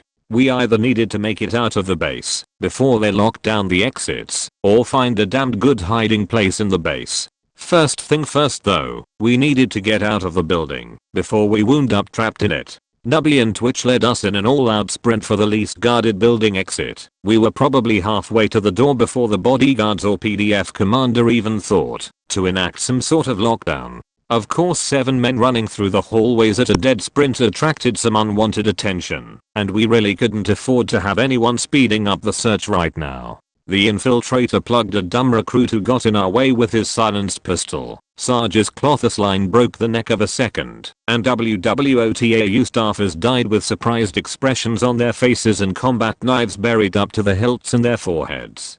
Twitch and Nubby didn't even stop to pull their knives back out. There wasn't time. We hit the door about 20 seconds before the alarm sounded.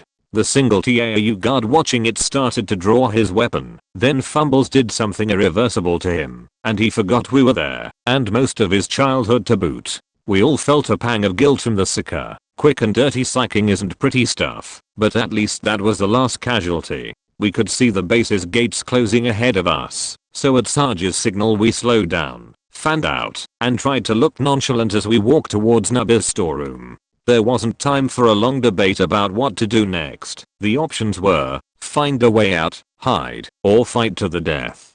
Twitch suggested that enough explosions would distract the gate guards, but Tink shot that down when he pointed out that the perimeter drones would never leave their post. Nubby volunteered a few hiding places, but even he wasn't confident they'd hold up to a serious search. Tink and the infiltrator started putting together a half-baked plan to impersonate an officer and steal an APC from the motor pool, then were interrupted when Doc sprang to his feet and told everyone to shut up.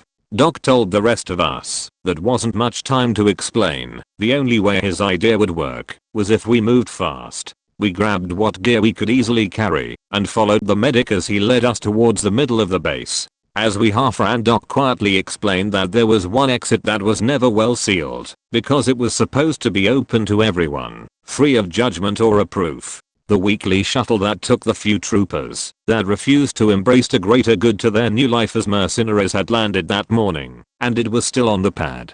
There weren't expensive drones watching the shuttle, or even TAU guards, just a pair of recruits who were supposed to ask anyone if they were really sure they wanted to leave.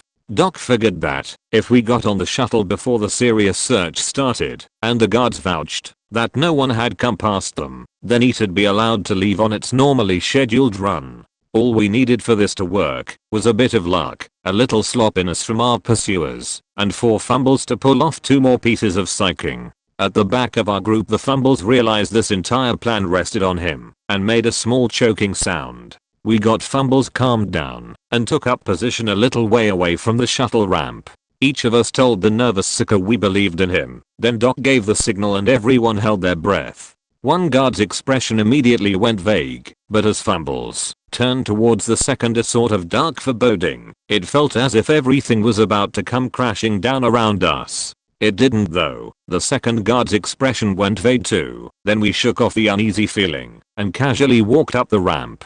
Fumbles practically collapsed in relief when we turned the first corner. Everyone took turns quietly congratulating the little guy as Nubby led us to a convenient spot for hiding unofficial cargo on this model of shuttle. Our wait in that dark little compartment was long and nerve-wracking, but it wasn't interrupted. A few hours after we boarded, the shuttle started making its pre-takeoff noises and we all started breathing a little easier. Nubby pointed out that it seemed fate was with us today and got told to shut up by everyone else. Since we seemed to be out of the woods, Sarge started thinking about the mission again. Despite the way we'd been forced to scrub the current op, the mission as a whole wasn't beyond salvage, and, all in all, we were getting some good intel from this screw up. In our minds, the traitor general yelling about Bane chasing us confirmed that the TAU politician was the cloaked Xenos. Furthermore, we were on our way to confirm that the mercenary company was actually the rogue trader and would probably behind the raids as well. As for the rest of our objectives, hopefully all the time it'd take us to get back from wherever this shuttle was headed would let the situation groundside cool down enough for us to make another attempt. Of course there was the whole traveling between planets without our own spaceship or funds thing, but that was just details. We could work it out on the fly. As we lifted off, Doc asked a question that hadn't occurred to anyone else. What the hell were the adepts going to think when we just disappeared? He worried that the adepts might do something stupid to try and rescue us. If they thought we'd been captured, they really needed to be told what had happened. Sarge winced at the thought and pointed out we couldn't calm them. The PDF jammed everything but their own well-monitored frequencies, and our short-range comms wouldn't work from space. While everyone speculated on how much it was going to suck for the adepts and whether it was worth it to try and sneak onto the shuttle's bridge and us their Vox, Tink ripped out his combed and jacked it into the pocket data slot he carried. A few seconds later he scared the shit out of everyone by yelling and jumping. Once Twitch and Fumbles had been calmed down, Sarge grilled Tink on what all the excitement was about. The techie triumphantly told us he'd managed to get a plain text message out on the public channel between the time we left the PDF's jamming radius and got out of the local ComNet's range. Doc congratulated him, asked what he'd said in the message, only to get a lot of vague answers. Nubby yanked the data slot out of Tink's hands and read it off to us. Mission went sort OFB at, we're fine. Going to space to hide ADN invest, could be back in a sap to try Agi and tell Earthcast GRLM okay. Keep doing stuff, Tink. It was probably better than nothing. The shuttle docked after a few hours of travel and we snuck out of our hidey hole. A quick peek around revealed that everyone, even the pilot, had left the ship and no one was guarding the exit. We hurried through the hatch and found ourselves standing in a fairly dingy shuttle bay that looked like it was part of an Imperial-style ship. It had the prayer seals and skulls and everything. Tink made a quick check to see if we could steal the shuttle, but the bay doors were locked. Sarge decided it was probably time to do a little exploring and nearly headbutted a crewman as he peeked out into the passageway. The crewman didn't shout an alarm or act more surprised than you usually do when you nearly get a concussion. That probably saved his life. Instead he asked if we were the last ones from the shuttle and pointed us towards the bay where all the other dirtsuckers were staying. Before we followed his directions, Nubby traded the man some smokes for a rundown on the ship and more info about our fellow passengers. Apparently it was just a tramp freighter that plied the well-mapped warplanes in the cluster, and there were about 40 other XPDF on board. He really did say about no one on the ship really paid much attention to their passengers as long as they stayed in their area. That suited us perfectly, and we happily went to join our fellows. It was remarkably easy for us to blend in with the XPDF. No one asked us questions or even paid us much attention. We commandeered a pair of the partially furnished shipping containers that were acting as passenger quarters and made ourselves comfortable. A few hours later we felt the ship's engines kick on, and that night we jumped into the warp, all without anyone saying more than 10 words to any of us. We'd missed this sort of apathy in the PDF base. It was nice when no one gave a shit about what you did. Traveling to the mercenary outfit took 4 days. We spent them maintaining our gear and forming vague plans for the next stage of the mission. Our neighbors mostly spent them drinking to drown out the whispers of warp travel, casually bitching about how the TAU were a bunch of sissies, and speculating on how much money and sex they'd get as a mercenary. It was a very homey environment. When we finally exited the warp, a crewman came down and directed everyone towards the shuttle bay. The few XPDF who appeared to be having second thoughts or were too drunk to walk there themselves were dragged along by cargo servitors. One short shuttle ride later we were in a bigger and much more grandiose bay, being welcomed to a new life filled with money, violence, drugs, xenos killing, sex, and more money. The mercenary really did make a good recruitment pitch, especially the part where he parroted the PDF's line about being free to leave at any time while gesturing at an airlock. By the end of the speech everyone seemed to understand the situation and snappily fell into line behind a few grizzled veteran types.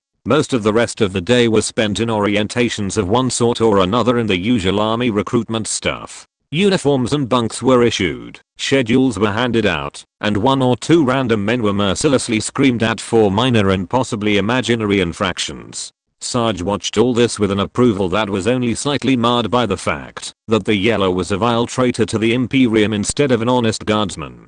To no one's surprise, the uniforms worn by the mercenaries were perfect matches for the ones we'd seen on the guards in a certain villa. Between that and the night's festivities we had all the proof we personally needed. Seriously, it was announced as a celebratory post-raid feast. Don't forget to bring your best loot to show off. Some rogue traders really don't go in for subtlety. There was a speech before the feast. It was given by the rogue trader and involved a lot of words like pillage and plunder. While everyone else was busy listening, Sarge asked the infiltrator, who was the only one of us the trader hadn't seen before, to try getting close to the senior officers and finding out where we were headed next. The man practically vanished as soon as Sarge gave the order. Later we saw a familiar looking server at the trader's high table, but we really weren't sure it was him. So while the infiltrator did the actual work, we enjoyed the party. There wasn't really much else to do. We ate, swapped some old war stories with the mercs, and successfully hid the fact that we weren't drinking much. Sarge kept an eye on all of us, making sure we stayed under control and covering for Doc when the mercenaries' tales of horrible violence on defenseless Xenos made him sick. The party finally petered out at about 4 in the morning and we all regrouped with the infiltrator in a handy nook Nubby had discovered. He had 3 important pieces of intel for us. Firstly, our next destination was a pro-TAU world we just left, and the trader with his fast, navigator-controlled ship was aiming to get there in 2 days. Secondly, the official commander of the mercenaries matched our description of the final traitorous guard officer to a T. Finally, the raid would not start immediately upon arrival. The ship's seneschal and the traitor officer would be going down, make sure everything is in order with our employer. Sarge thought that sounded like the ideal time to get off the ship. Slowly, in the wee hours of the morning, a plan came together. Mostly it was simple and straightforward, but Doc's suggestion for dealing with the rogue trader was downright evil. None of us could look him in the eye after he made it. The boy clearly had been corrupted by his time with the rest of us. We had just over 2 days to get everything together for our plan, but we managed most of it that first night. It wasn't until about noon that someone started imposing order on the mercenaries, so we had free run of their section of the ship, allowing us to get almost all the supplies we needed. Over the next 2 days we used a combination of bribery, intimidation, and good old-fashioned lying to avoid most of the chores the other mercenaries were doing, and wander around the ship undetected. Sarge split us into 2 teams for most of the work. He, Nubby, and Doc concentrated on getting everything set up for our shuttle ride with the Seneschal, while Tink and Twitch were escorted on their mission by Fumbles and Infiltrator. Our time on the occurrence border really paid off for us during those days. We found it much easier to navigate this ship than any of the other mercenaries did. The maintenance passages and little locked doors that the crew used to get around quickly were an open book to us. We popped up in places that none of the crew even suspected a dirt sucker could get to. We made a complete mockery of their security and accomplished all of our objectives without ever being noticed, much less stopped. Our preparations were finished well ahead of schedule, and at Sarge's urging we all got a full night's sleep, or as close as you can get to on a ship traveling in the warp, before the big day. The Seneschal, being a Seneschal, and therefore the very definition of a crafty bugger, probably knew his crew and the mercenaries engaged in a little smuggling. He probably wrote it off as a perk of their job, and turned a blind eye, so long as they didn't cause him any trouble, that is. What he didn't know though, was that this time the little smuggling bay on his shuttle wasn't being used to transport a few crates of proscribed substances and weapons. This time it was transporting 7 crates, each of which held a very uncomfortable inquisitorial agent. The smugglers didn't know what was in the crates either, but they'd been given clear instructions not to open them, and stood to make a lot of money on this deal. Upon landing they were to take these crates to a certain supply shed, use a code they'd been given to get in, and exchange them for several of the crates full of PDF hardware that filled the room. The boys were professionals, and did their job smoothly and speedily. Once they were clear, Fumbles gave us a signal and we all emerged in Nubby's storeroom, which was a little emptier than it should have been, but it wasn't like we'd even owned that stuff anyway. The first, well actually second, phase of our plan completed, we started prepping for the hard part. The first hiccup came when we sent the Infiltrator to contact the Adepts and retrieve Tink's drone. He got through fine, but the news he delivered wasn't exactly good. Well, most of the stuff from the Adepts wasn't bad. They'd gotten Tink's message and kept everything under control, but there was a message from Weebu as well. Apparently several ambassadors from other planets in the cluster were here to observe the PDF, and the ex-Inquisitor had tagged along with his delegation. To cut a long critique and rant short, Weebu thought we were right on the money, but strongly urged us not to just kill the TAU politician after we got our data. He promised a major political victory for the Imperium if we managed to get the blue bastard on trial, so he wanted us to either capture the politician or do something to prevent him from skipping off the planet. This complicated our simple post-evidence collection plan of just tossing a dozen frags into the room and escaping in the confusion, but Sarge ruled that we needed to at least try. The Infiltrator was sent out one last time to tell Weebu to have a holding area ready and warn the Adepts of the change in our plans. Then we got our gear in order and officially started Operation Record and grabbed the TAU diplomat, then run away. Admittedly it wasn't the best op designation, but it was Fumble's idea and we felt he needed all the positive reinforcement he could get for this one. We got into the command building again without any trouble. There were more guards than last time and they were checking IDs now, but their scanners weren't any better, and they didn't have anything that could stop Fumbles. The Infiltrator pinpointed the large conference room the meeting between the politician and the Seneschal would happen in, and worked with Fumbles to distract the door guard, while Tink snuck in, planted his drone up near the ceiling, and engaged its stealth field. Sarge quietly promised himself that if this worked he'd actually forgive the Techi for buying the thing. Once our recorder was in place and transmitting, we split up again to make our final preparations. Twitch and the Infiltrator casually walked around the building and placed several charges in discrete locations.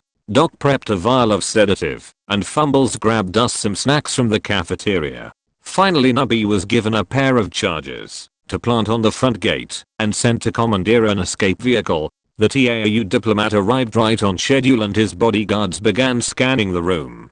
Tink put the drone into non-transmitting mode and we all held our breath. Luckily both the drone stealth system and the scan-proof tarp we were all hiding behind held up to their scrutiny. We congratulated ourselves on our wild success and settled in to wait for Fumbles, who was sort of passively listening through the wall, to tell us when to go. About 10 seconds later the Seneschal entered the room and had his untouchable deactivate his limiter.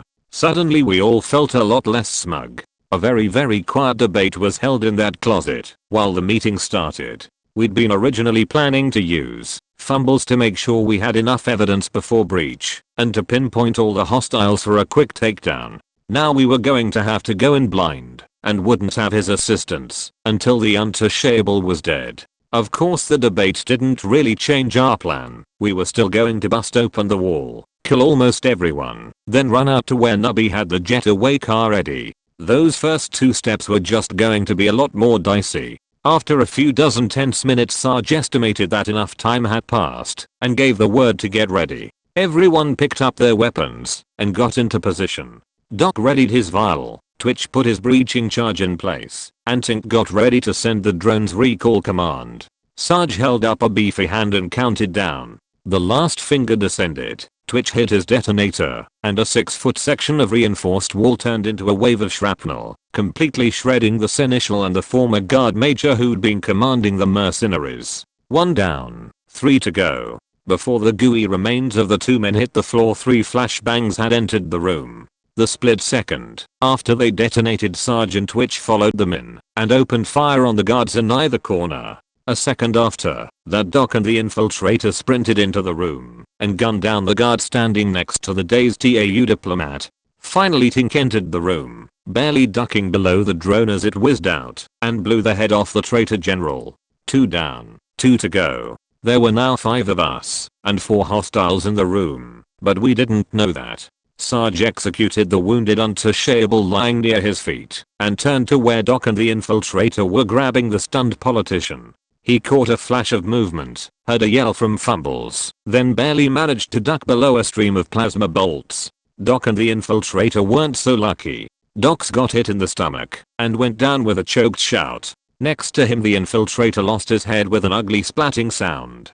Twitch and Tink immediately turned to the new threat and raised their weapons, but all either of them could see was a faint shimmer in the air. Acting in desperation, both troopers fired to suppress, then had to dive for cover as the invisible targets ignored their fire. We had 2 men down, one of them dead and the other gutshot, and the rest of us were pinned by heavy fire from a freaking invisible enemy. The situation was not good.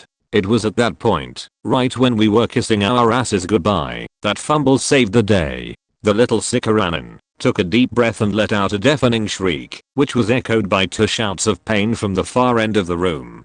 The torrent of plasma fire stopped, and those of us who could still move sprang into action. Sarge grabbed the syringe from Doc's hand and tossed it to Twitch, who slammed it into the diplomat's chest. Sarge then tucked Doc under one arm, while Twitch picked up the frail diplomat in fireman's carry and Tink hosed the far end of the room with a wild stream of plasma. Behind us, Fumbles took another deep breath, then under the cover of the second psychic shriek we all sprinted out the room. As we ran, Tink grabbed the drone's controller and ordered it to follow him, and Twitch mashed several of his detonators. Sarge stopped for a second at the breach, then tossed his entire bandolier of grenades into the room behind us. -1 pin of course. The entire building shook around us as 2 different series of explosions ripped through it. One series was an orderly chain of booms that sounded like an incredibly loud row of dominoes falling. It was caused by a neatly organized series of breaching charges which opened a clear path from our location to where Nubby was waiting for us. The other was just 15 grenades of 4 different types going off like a string of firecrackers. It nearly knocked us on our faces and hopefully killed the 2 invisible hostiles. Tink led our run out of the building, charging his plasma gun as he ran, and neatly incinerating a guard who came to check out the noise. Sarge was behind him, holding his lasgun in one hand and spraying it at anything that moved around us. Next came Twitch, who was straining under the TAU's weight and shedding landmines at a rate of about 1 per 4 meters in an attempt to lighten his load and stop pursuit. An exhausted Fumbles brought up the rear and did his best to disrupt any pursuers by throwing random hallucinations at anyone who saw us. Put simply, we left a trail of bodies and confusion from the conference room to the parking lot where Nubby waited for us in our getaway vehicle, which turned out not to be a hovercar, APC, or flyer, but rather a poorly maintained food delivery van. As we sprinted across the lot and piled into the shitty van, it became apparent that our escape was not going to go as planned. Not because of Nubby's poor choice of vehicle, but because the PDF troopers we could see around the base weren't acting like they should have been. This was very worrying on account of how the escape part of our plan had always been sort of shaky. It mostly hinged on us getting the hell out of there and going to ground before any real pursuit was organized. This may seem horribly optimistic, but remember that by this point we were supposed to have just killed the PDF's top human general political leader and the TAU firecast who commanded them. Between the deaths of those senior officers and the trail of destruction our exit would leave, the chain of command should have been an unholy mess. Unfortunately for us, it wasn't. The problem was that the firecast commander hadn't been at the meeting. We weren't sure whether he'd left early or never attended or what, but he hadn't died in that conference room like he should have. So right now, instead of lying dead in a puddle of his own blood while his force dissolved into chaos and let us escape, he was barking orders over the general channel. This was a very bad thing. So while our getaway vehicle slowly accelerated towards the base's exit, Sarge's mind raced for a way to disrupt the PDF before we were caught in the middle of a literal army of hostiles. As he listened to the orders and questions flying over the PDF's calm net, a solution came to him, and he seized Tink's drone. A second later, Sarge realized he had no idea how to use the drone and seized Tink instead. Tink's orders were simple. Find something, anything incriminating in the drone's recording, and jack it into the PDF's general channel. This wasn't the time to worry about keeping the evidence secret until the trial. We'd trade political bullshit for not getting killed any day. Tink was in a state of overloaded panic as he tried to do several things at once. He needed to rip out the van's transponder and autopilot before it was used to stop us, reload his plasma gun before the next fight, and now he had to figure out how to make the drone play back its recording, then find an incrimination section, then figure out how to jack the audio feed into his combed. The techie froze for a second, started to babble a question about which he should do first, then Twitch yanked the plasma gun away and used the last of its charge to fry the transponder. Ignoring the fact that the plasma bolt came within a millimeter of destroying the van's engine, it simplified the situation beautifully. Tink immediately started punching at the drone's controls while Twitch reloaded his plasma gun, and within half a minute the drone was broadcasting over the PDF's channels. It took a little longer to find a good section of dialogue, but after a few false starts he managed it, and we all heard the TAU commander's voice go panicked as he ordered everyone to turn off their combeds. Sarge didn't have time to feel satisfied. He was busy applying his limited knowledge of field medicine.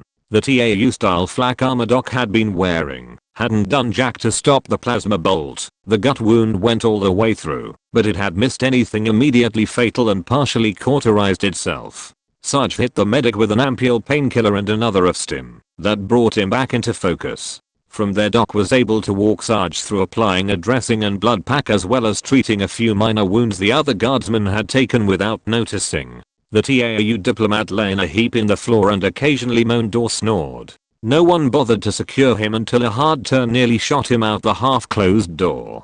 That would have been embarrassing. Up in the front seat, Nubby was driving for his life, while Fumbles rode shotgun. Well, last gun actually, but whatever. He'd nearly crashed twice already and no one was telling him anything, except that his getaway vehicle sucked. As far as Nubby could tell, the situation was slightly worse than expected. Only 6 men had come back after all, but they had their hostage and the PDF appeared not to be paying attention to the van anymore. He rounded a final corner and started barreling towards the main gate, which by some miracle hadn't been closed yet. It looked like he wouldn't even have to detonate the charges he'd placed on it. As the van sailed through the open gate, Nubby grinned and hit the detonators anyway, just as a goodbye present. Nubby told the rest of us that it looked like we were in the clear. Everyone sighed in relief and there were a few high fives. Then Tink ruined the mood.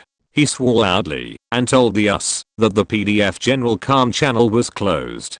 He started flipping his broadcast to other channels, then went pale and screamed at Nubby to go faster as he heard the traffic on one of them. Apparently the engineers in the motor pool had the commander's battle suit and devilfish ready. Nubby nearly put his augmetic foot through the floor as he stamped on the accelerator. At Nubby's frantic request for a destination, preferably one with lots of friendly people with anti-armor weapons, Sarge calmed the adepts as soon as we'd cleared the base's jammers. The nerds were panicked to say the least. They'd been watching the chaos unfolding at the base through hacked vid feeds. Sarge filled them in on our cargo, location, and what we'd just heard would be following us. He requested that they contact Weebu and find us hiding place, or get us some damned reinforcement. The adepts didn't even bother to tell us how much firepower or how deep a hole we were going to need. They must have heard the force come in Sarge's voice. He told them to keep the channel open for tactical updates, then let them get to work. Nubby somehow managed not to hit any of the other vehicles as we put as many kilometers and buildings between us and the base. The slagged hole in the dashboard made some faint beeps as the transponder tried to report our traffic violations and lock down our vehicle before we killed anyone. It was a valid concern really. We left about a dozen accidents in our wake. Finally, after several nerve-wracking minutes of reckless driving, the adepts calmed us back and began relaying directions from Weebu. They were cut off by a shout from Tink as the devilfish APC hopped a low building behind us and started gaining ground on our shitty van. The APC didn't open fire on us, possibly because of our hostage or all the civvies around. Instead they just steadily closed the distance and released a few drones. While everyone, even Nubby, was staring back at the approaching devilfish, Fumble's face jerked upwards and the Seeker shouted a warning.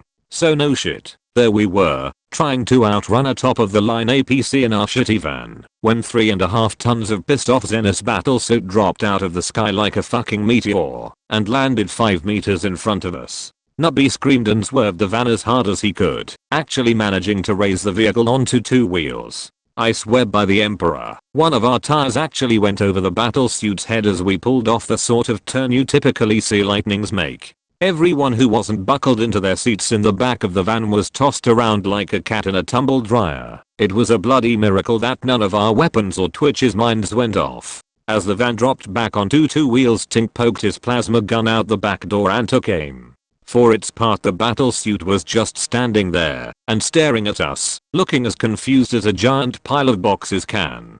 Tink's shot nailed it right in the leg, reminding the pilot that stationary armor is dead armor, and the battlesuit jumped back into the air. A few seconds later he came down ahead of us again, but Nubby was swerving like a drunkard now, and the battlesuit didn't even come close to stopping us. Sarge and Fumbles both poked their guns out the passenger window and gave him another volley as we screeched by. What followed was like a demented game of whack-a-mole, except the hammer couldn't land exactly on the mole and the mole kept shooting the hammer every time it missed. We were slowly wearing the bastard down with our volleys, but every time we dodged we lost a little more speed. The second that bastard decided his hostage would survive the ensuing crash, he was sure to shoot out our tires or driver. Inside the van things were absolute chaos. Nubby was constantly screaming as he tried to dodge, accelerate, and follow the adept's directions at the same time. Fumbles was trying to relay the battlesuit's movements, while the rest of us tried to get shots of through the doors, windows, and occasionally the walls. The TAU diplomat just hung in his seat and kept sleeping. Occasionally his head would slam against the wall with hollow coconut sound when the van swerved hard. After a particularly near miss, Sarge checked the map again and decided we weren't going to make it to our destination. It wasn't much farther, but it wouldn't be long before either the devilfish caught up with us or the battlesuit decided we were going slow enough. The only thing to do was try to change the game before we lost this one. At Sarge's orders, everyone stopped taking potshots and got into position to aim out the front window. Tink was in the best spot between Nubby and Fumbles. Behind him was Twitch with the single shot crack launcher we'd been hoarding for so long, and Doc and Sarge did their best to aim around the seats. Once everyone was in position, Sarge gave the word and Nubby found an ice straight away, stopped swerving, and floored it. The battlesuit took the bait and landed in front of us again, but this time we didn't try to go around. Talar's bolts, a crack missile, and a big ol' ball of plasma rocketed out the front of the van. It was an obvious attack and the nimble battlesuit should have easily dodged it, but for a split second the pilot couldn't remember how to. The only thing that saved the Zenith's life was the automated point defense bullshit in his armor. The crack missile went off about halfway between us and him, but everything else hit him, including the shitty van. Being in a high-speed collision is not an enjoyable experience, especially if you're not buckled into anything. We came out of that crash with about 7 broken ribs, a broken arm, a plasma gun but induced concussion, and a battlesuit wrapped around the hood of our van. None of that was important though. What was important was that the van was still running, and Nubby could still drive, even if he could barely see over the deployed airbag. Those of us who could still hold our weapons and see straight poured Lars fire into the stuck battlesuit's head camera thing. It was thoroughly slagged by the time a hard swerve flung the battlesuit off our hood and into oncoming traffic. We all ran to the back door and shot it a few times as we sped away for good measure, then noticed how close the devilfish was and slammed the doors before someone tried their hand at sniping. Without the battlesuit heading us off, it was a straightforward race between us and the devilfish now. They were faster than us and could jump over most obstacles, but they also had to try and predict our wild turns, and we weren't shy about taking potshots at them or their drones. In the end we were about 50 meters ahead of them when we made it to our destination, which turned out to be the front entrance of fancy office park looking place with a big flag over it. Nubby plowed through the still opening gate, then screeched to a stop as he realized that the road dead-ended in front of the largest building. As we picked ourselves up, the adepts calmed us and said that we should be safe on the embassy's soil. All we had to do was stay put and let the politicians handle it now. Hearing this, Nubby popped out of his seat, leaned out the driver door, and started loudly mocking the APC as it sat at the wrecked gate. This turned out to be a bad idea. One of the drones overhead took a potshot that he barely dodged, and the devilfish began to slowly enter the compound, while fire warriors hopped out the back. We ducked back into our van and got ready for the shooting to start, but apparently the TAU weren't quite ready to start the bloodbath. They fanned out into firing positions and appeared to be having a heated calm argument with someone.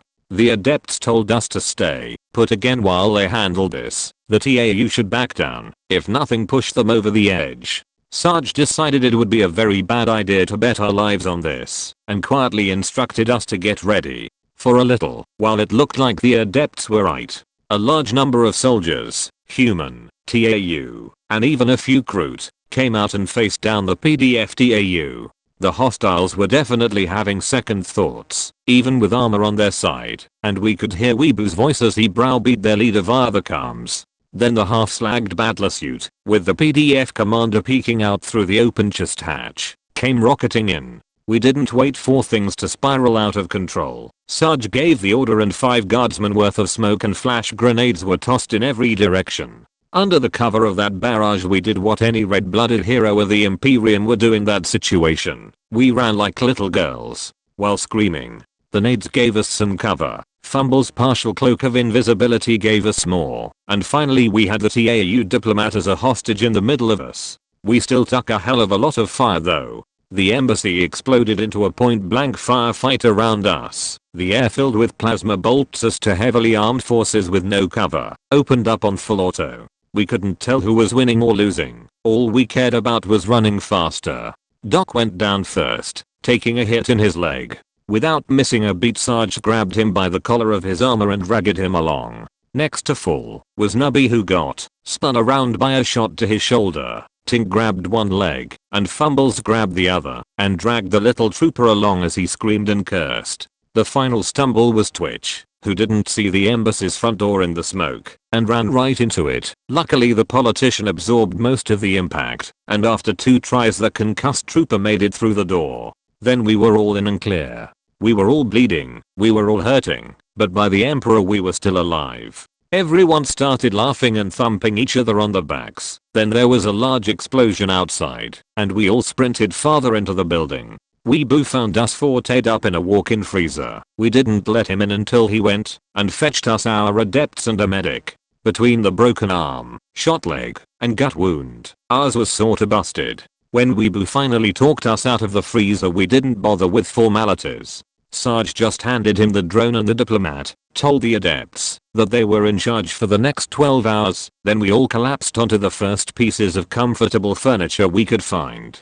Weebu did not yell at us for bleeding on his carefully arranged decor. We could tell he wanted to. 12 hours later we all woke up to find that we were big damned heroes. It's not like we were against being heroes, but we hadn't expected to be TAU heroes. Weebu and the adepts had been busy while we slept. They'd been blackmailing, spinning, smearing, exposing, and all sorts of other political bullshit all day long. They'd set up a chain of events that would eventually end in an absolutely gruesome trial that no one in the cluster was likely to forget. It wasn't going to convince everyone to purge their Xenos populations and join the Imperium, but it would push the entire political situation into a vaguely pro-imperial equilibrium, which was unofficially what the Imperium wanted out here. The other guaranteed end result was the death sentence of the TAU politician. Sadly we wouldn't be around to see that. 3 down and just 1 to go though, even if it would take a few years. Speaking of the 1 to go, the rogue trader started heading out system when things went south. It seemed like he didn't want to stick around if there wasn't a profit to be made, having his mercenaries die messily. None of the locals gave serious chase. His ship was faster than Thiz and big enough to inflict heavy losses if they forced a fight. As he fled he sent a message to us, well actually to his nemesis Bane Johns, swearing vengeance. He vowed that, since he still had his raiders, he'd carve a swathe of destruction across the nearby Imperial systems in our name. So yay, he mad. His message sent the rogue trader warped out of the system, leaving us with the rather put out adepts and Weebu. They seemed pretty broken up over how many people were going to die, and how it was at least partially our fault. We found it hilarious though, which really weirded out the nerds. We didn't let them in on what was so funny. Instead we asked Weebu to find us an astropath. A few hours later we were all sitting with this astropath when the message we were expecting came in. It was a general distress call, asking for assistance from any Imperial ships in the area. Apparently the rogue trader's ship had suffered catastrophic damage to its warp drive. Tink and Twitch high-fived each other, while Doc smiled sadly from his wheelchair. Sarge told him it was okay, and asked if he wanted to leave for the next part, but he insisted on staying. We sat with that astropath, and listened as the messages shifted from requests for assistance repairing their warp drive to panicked reports that their Jellifield was failing. We listened as the requests turned to pleas, then to curses, then to howling demonic voices. Our astropath had to stop there for fear of demonic eruption. Weebu and the adepts just stared at us, then slowly left to get back to their politicking. 444. Mission accomplished. Emperor forgive us for what we did to the thousands of souls aboard that vessel, but mission fucking accomplished. Anyway, like I said, big damn TAU heroes. The Empire knew its diplomacy, and whether or not they'd been officially behind the politician, when they got reports of his capture they went into full damage control mode. Most of it was disavowing the politician and anyone who ever had walked within a half-click radius of him, but they'd also spent an amazing amount of effort praising and publicly thanking US. Not thanking the Inquisition or Weebu spy agency, but us personally, a bunch of ex-guardsmen who risked their life and defied the odds to blah, blah, blah. We got painted as these sort of heroic deserters fighting for truth, justice, and our own personal version of the greater good. It was complete and utter horseshit, and our first inclination was to go out there and explain what we thought of their greater good, but Weebu and the adepts said not to. We wound up sitting there and grinding our teeth as parades were held, statues were built, and talk shows played vids of us and analyzed our motivations. There was even going to be a vid series about us, a fictional and animated one mind you, but an actual vid series nonetheless. Weebu said he'd act as our agent and send along our royalties to Oak. When the warp interference from the death of the trader's ship died down we sent a message to the occurrence border asking for pickup, then kicked up our heels to wait. Sarge, Fumbles, and Twitch kept busy helping Weebu with the mop-up and report. Tink hung out with the Earthcast weaponsmith a lot, but didn't suffer any Xenos corruption aside from picking up a fondness for the local animated vids. Doc and Nubby got to experience TAU medicine. They said it was quite pleasant and Doc took notes while they worked on him. Unfortunately, while Nubby's injury was repaired easily, Doc's leg and gut wound would take some serious time to heal. He was in for a long stay in the Occurrence Borders medical bay. He didn't seem that broken up about it. When our ride finally arrived we bid Weeaboo goodbye and promised to never come back to these worlds again. That made him happy. The captain himself was waiting for us in the shuttle bay. He said he wanted to chat with Sarge. The rest of us were waved away to go have fun or whatever, and the two men went off to quiet corner to say serious words about serious things. The captain told Sarge that 3 of the other teams had gone missing. He'd actually gone and checked when they failed to report, but the planets or stations they'd been working on were wiped out.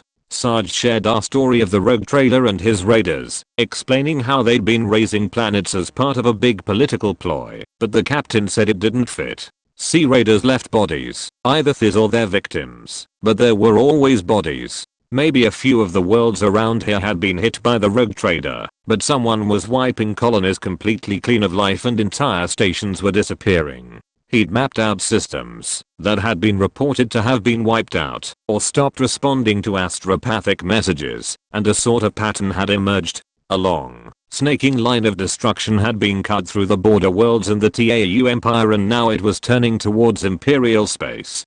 To the captain it looked like it was chasing something. He quietly told Sarge that Oak had bumped this up to everyone's top priority. There were very few things that could cause this sort of destruction, and all of them were the sort of things the Inquisition had been formed to deal with. Sarge digested this disturbing news for a while, then thanked the captain, rounded the rest of us up, and got very drunk. Thanks for watching. Subscribe, you be whole.